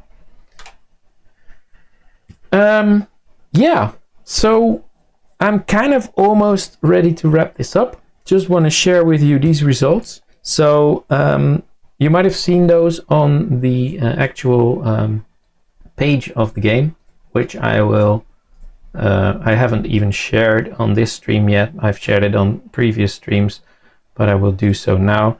This is the actual page of the game where you can also download it yourself and play it. And it got these ratings, and it got 38 people to rate it. And on the average, it got almost 4 out of 5 stars, like a 3.9 something. Just add these up and average them, which I thought was pretty decent. And the thing that I had focused on most was mood. And I was very pleased to see 4.3 stars average in mood and the 12th place of all those 800 games for Compo. So that's pretty nice. Those Compo and Jams games are rated separately. And I got 61st place average overall out of those 800, which actually that's not bad. That wasn't bad for me. And overall, I really liked these ratings. I know that theme wasn't very clear, so it makes sense that that didn't end up very high, because it was kind of you had to look for it, but it was really in there. But I mean, it didn't score under 3 stars, so it was actually not that bad either. And fun, yeah, of course, it was quite repetitive. Innovation, yeah, might have wanted to score a little higher there, I don't know. Graphics, I'm actually not sure. I think it's probably because I made so much that it didn't score that high, because some other games were really polished and they score higher. But overall, not bad scores, so I thought that was really nice. Yeah, Pog, it already said that on the sheet. So yeah, that was really nice, especially for the first time that I entered here. But yeah, I mean, it's quite impossible to actually say who's going to be first. I mean, there's lots of people rating lots of different games, so that's not something that you can ever really aim for. Well, you can aim for it, but it's not the goal of this. So in the end, the nice thing is that I had this entire game. So before just ending with the clip showing actually the game itself, I'm gonna scroll through that because there's a whole playthrough. I'm not gonna show the entire playthrough now because you can look it up on YouTube, but I'm going to show parts of it. Just skip through it a little bit. But before that, I want to show all those tips that I promised to give you. I have given a lot of them, I think, over the last couple of hours already, but I have put them all together. Jam tips for everyone. So firstly, don't overthink it. I'm going to do a lot of don't but do ones. So don't overthink your thing. What has happened to me in a lot of jams, especially those with multiple people, is that it took way too long to get to the final idea, to get consensus, that sort of stuff. So instead of overthinking it, pick an idea and start writing like the game design and text and content stuff as soon as you can, so that everyone can start, or so that you can start yourself. So don't overthink it. Just pick an idea that that does something to you and start writing as soon as possible. That's my first most important tip, because that can take up too much time and it's such a waste. Secondly, I've said it just, I think 15 minutes ago or something, don't assume you have time for polish. Unless you're making a super simple game that revolves around a very strong main mechanic that just repeats or something, you will not have time for polish. Don't assume. Maybe you will. Then it's fine. You can polish. But don't assume you will have time for polish. Instead, just do a good-looking version 1 of everything. Good-looking version 1, good-sounding version 1 of everything. I didn't even have to come back to my music and I got 12 plays because I did it. I thought, okay, let's just do it right. One other tip that I also said during preparation is, and make sure you have everything ready. Don't try out a new engine during a jam. It could be something you want to do, but in general, I would not say you should, unless that's your goal. But if it's your goal, at least try to get acquainted before the jam with that new software. Even if that is one of your goals, you'll still want a game as a result. If you don't, that's fine, but then you don't need these tips. So these tips are for actually getting a nice result in the end. The fourth tip, don't just start out and see where you end up. Make a plan. I mean, could be simple, but it's a lot of people don't in jams. But I think I've seen this one pop up in different tips for jams. But this is just my tip, to just make a plan so that you can see how far how far you are and how much time you have left. If you don't, you can't scratch stuff in time and you will end up maybe with a half-finished project, which I did in the past as well. So I absolutely know how that can go. So if you make a plan, you can see how far you are. It's kind of like a burn down chart from Scrum. If you know that, definitely do that. I think we're out of don'ts. Oh no, there's one more. Don't forget to test as much as you can. Just like I said just a little bit ago, make sure you test everything you can as soon as you can. So an other don't one, I said it at the start, don't lose sleep. It's a simple one. I've heard it before. I've also heard don't lose too much sleep, but I would actually say almost try to have normal nights. If you want to do something, just set the alarm a little bit earlier, but unless you're somebody who really doesn't sleep well, then I don't have anything for you here. Then it's a bigger problem than just jam tips. But your total productivity is less if you lose sleep over trying to make stuff. Then might be something super simple to say, but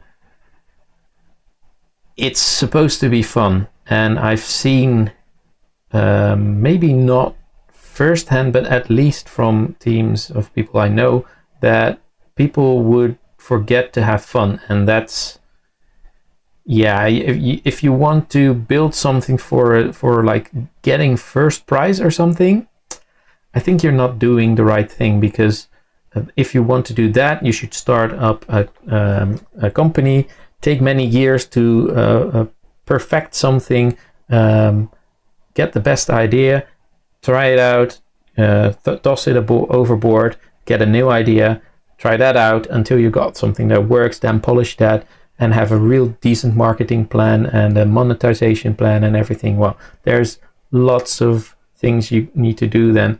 That's when you want to have success. If you are doing a jam, you want to just have fun. If you want to have first place, you can probably forget it, because it's a 1 in 800 chance. Probably a bit less if you really go for it, but still, there's so many variables involved in that. So don't go for that. Just please go for the fun. The process is what it's about, and it's about learning. So I think I can't say that enough. And the last one I wanted to mention is to build on your known strengths. It's also really very much related to that one. Don't try out new techniques. If you know you're good at something, use it in the jam. If you're doing it by yourself, make it just like I did right now. I know I'm good at making good music, so I used that here to set the mood. If you're very good at making cool algorithms, maybe use that to create a cool puzzle. I don't know. Things like that. Take your strengths, know your strengths, and use them in the jam. So that's my last little tip. If you got more questions, you can always ask them to me in later streams. For now, I'm going to end with the actual the going through the playthrough. I had it here. Where is it? League of.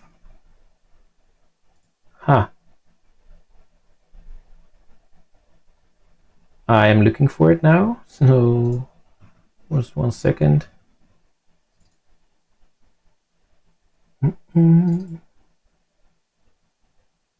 Well, I don't. I can't find it right now, so I will just show it on YouTube, because there is a 4K playthrough on YouTube, and there it is. Oop, here we go. Oh yeah, I added this thing. It's something that you've seen in Unity before, latest versions. You saw it all the time, but it's not in there. I simply found this as a plugin somewhere, so added that so you can actually play it on a lesser specs PC. Yeah, so I'm just gonna go through it. There was a lot of intro. You can hear here it starts with the music, and I'm not gonna do a lot of commentary here. That was the intro, and then after this little text, the voiceover starts, and then you can hear my voice change, because that's the changed version. I think right about now. Dear Detective, as you know, we don't officially recognize the LOD. But sometimes there's just something fishy. Yeah, well, that whole thing, I read it, and then it says, I don't have an active case, so I might as well drive right over. And it automatically takes you into the forest, where you end up near Right, your so car. I'll use my UV meter to find anything ultra-normal going on here. Now you see the mention there. Oh, it's also textured in Substance. I didn't even show that, but it was not super successful. And then explains, well, the explanations could have been done a little bit better because people don't usually really get it, that you follow the meter there.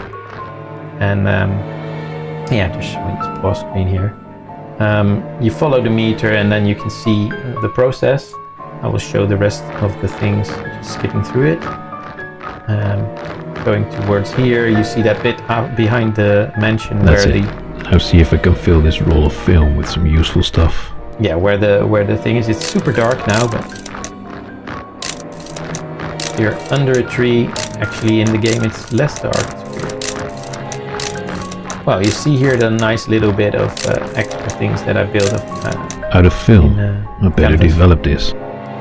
If you press Q, then you go back to the studio, and then there you go through this little bit of like actually going through all these motions to develop. So the little bit of animation that I made, and then going through all those stages to actually take those prints and put them on the table. And here you see those two layers working, because in the scene just now you didn't see this, but because it was in a different layer, the captured frame does show it. So after that you pick one, and oh no, that's not good. Then you get Mr. Dagman's own grave. the story. This must be a future echo. Hard to prevent these. Well, I guess I gotta try. You can zoom in on the things to study them. Let's put this on the board. And then it says that let's put it on the board, and then you have to figure out, oh, I gotta put it on the board, and then the map is hung up, and right, so the photo's put there. So that's then, the grave. Let's have to go back. What's gonna kill that guy. You have to go back into the forest, so I'll have to go back to the forest at night. That's what he Better said. take a nap now. So then you have to figure out, well, it's not hard to figure out. You have to take a nap on the couch, and you end up back in the forest. Right, let's see where the meter leads So us. basically, I put all those things here. Finding the second clue is That's here. it. I'll see if I can fill this I roll of placed film that, with some useful stuff. The mortar and pestle in there. Take photos of that, and you see, once it's developed, you see those Something important here. very Or it wouldn't have radiated. radiated this much. Gotta find what that was. Third clue That's it. I'll see You if I find can those fill this roll mushrooms of film with some useful stuff. with a green one. Take photos of that, and you see that weird object that I just showed. Right, that which is thing like a looked quite hole. deadly. It must have been what someone was grinding there. And the fourth clue is actually in the kitchen, and you have to take photos all around. This one was the one that worked not so well with a lot of people,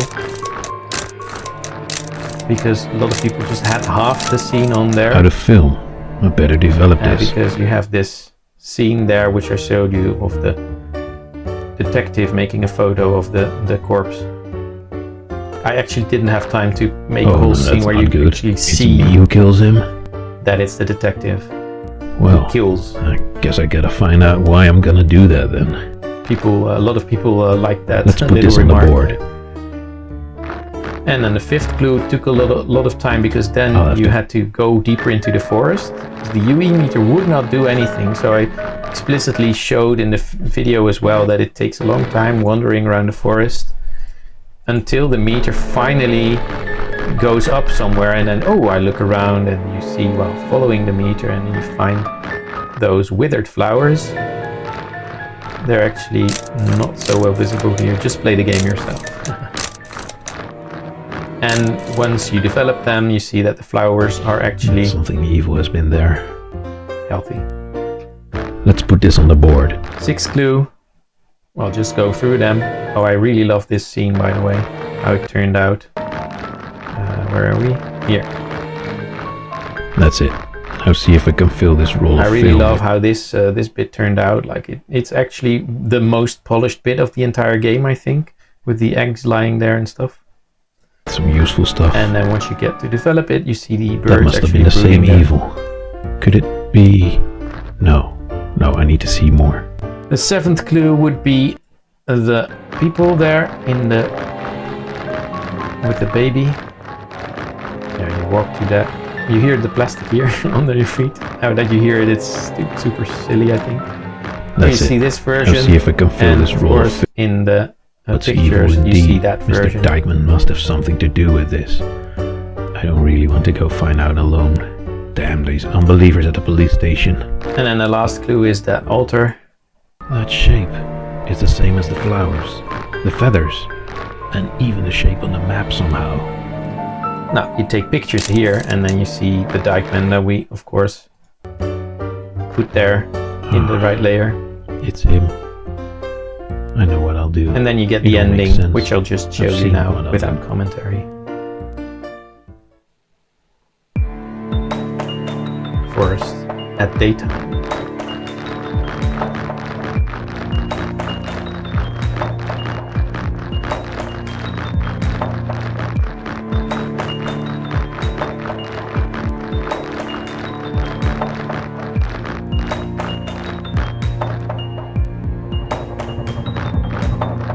Extra layers of music. You get a new thing.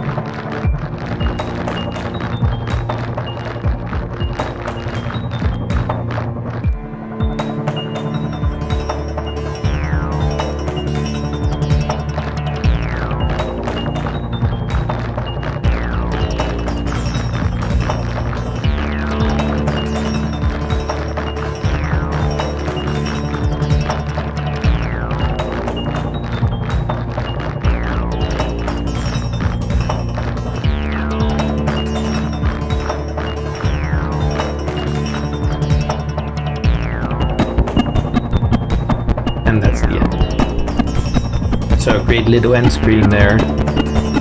And yeah, that was my whole process. So I hope you enjoyed this little playthrough of my process. So this entire postmortem, as you'd call them. If you would like to play the game, just do that. You can just go to that link, and definitely also check out my other streams, because I'm going to stream just as much as I did before. And usually there's no keys here, but I was just showing that I've got them behind me all the time while I'm doing this kind of process. Yeah, I really enjoyed explaining this. I hope that you got something from it, or that you just enjoyed watching how I did this. I hope to see you at some other stream, and if you really like this, please do the appropriate thing on where you are. So follow if you want on Twitch, like on YouTube, subscribe on YouTube. You could even subscribe on Twitch if you really like it. That's really nice. And then also follow this game. Well, it's not really possible yet, but just follow us on Twitter. That's also nice. And if you really want to support us, then you can become a patron on Patreon, because we've got that set up as well. And that's it for now. So I will be back next Tuesday with my regular streams, building the game Outranked, which will also be very cool and very nice. It's a lot of network stuff right now. It's a lot more programming than this kind of stream, but soon I'll be going into some art related stuff for Hedgepole as well. What else can I say but thank you for watching again, and have a good evening or afternoon or rest of the day wherever you are. Have a good one, actually, just like that. I'll end with the same music. I always end up with a little music, but you've heard this one just now, so I don't have to explain where that came from. See you again next time. Bye bye.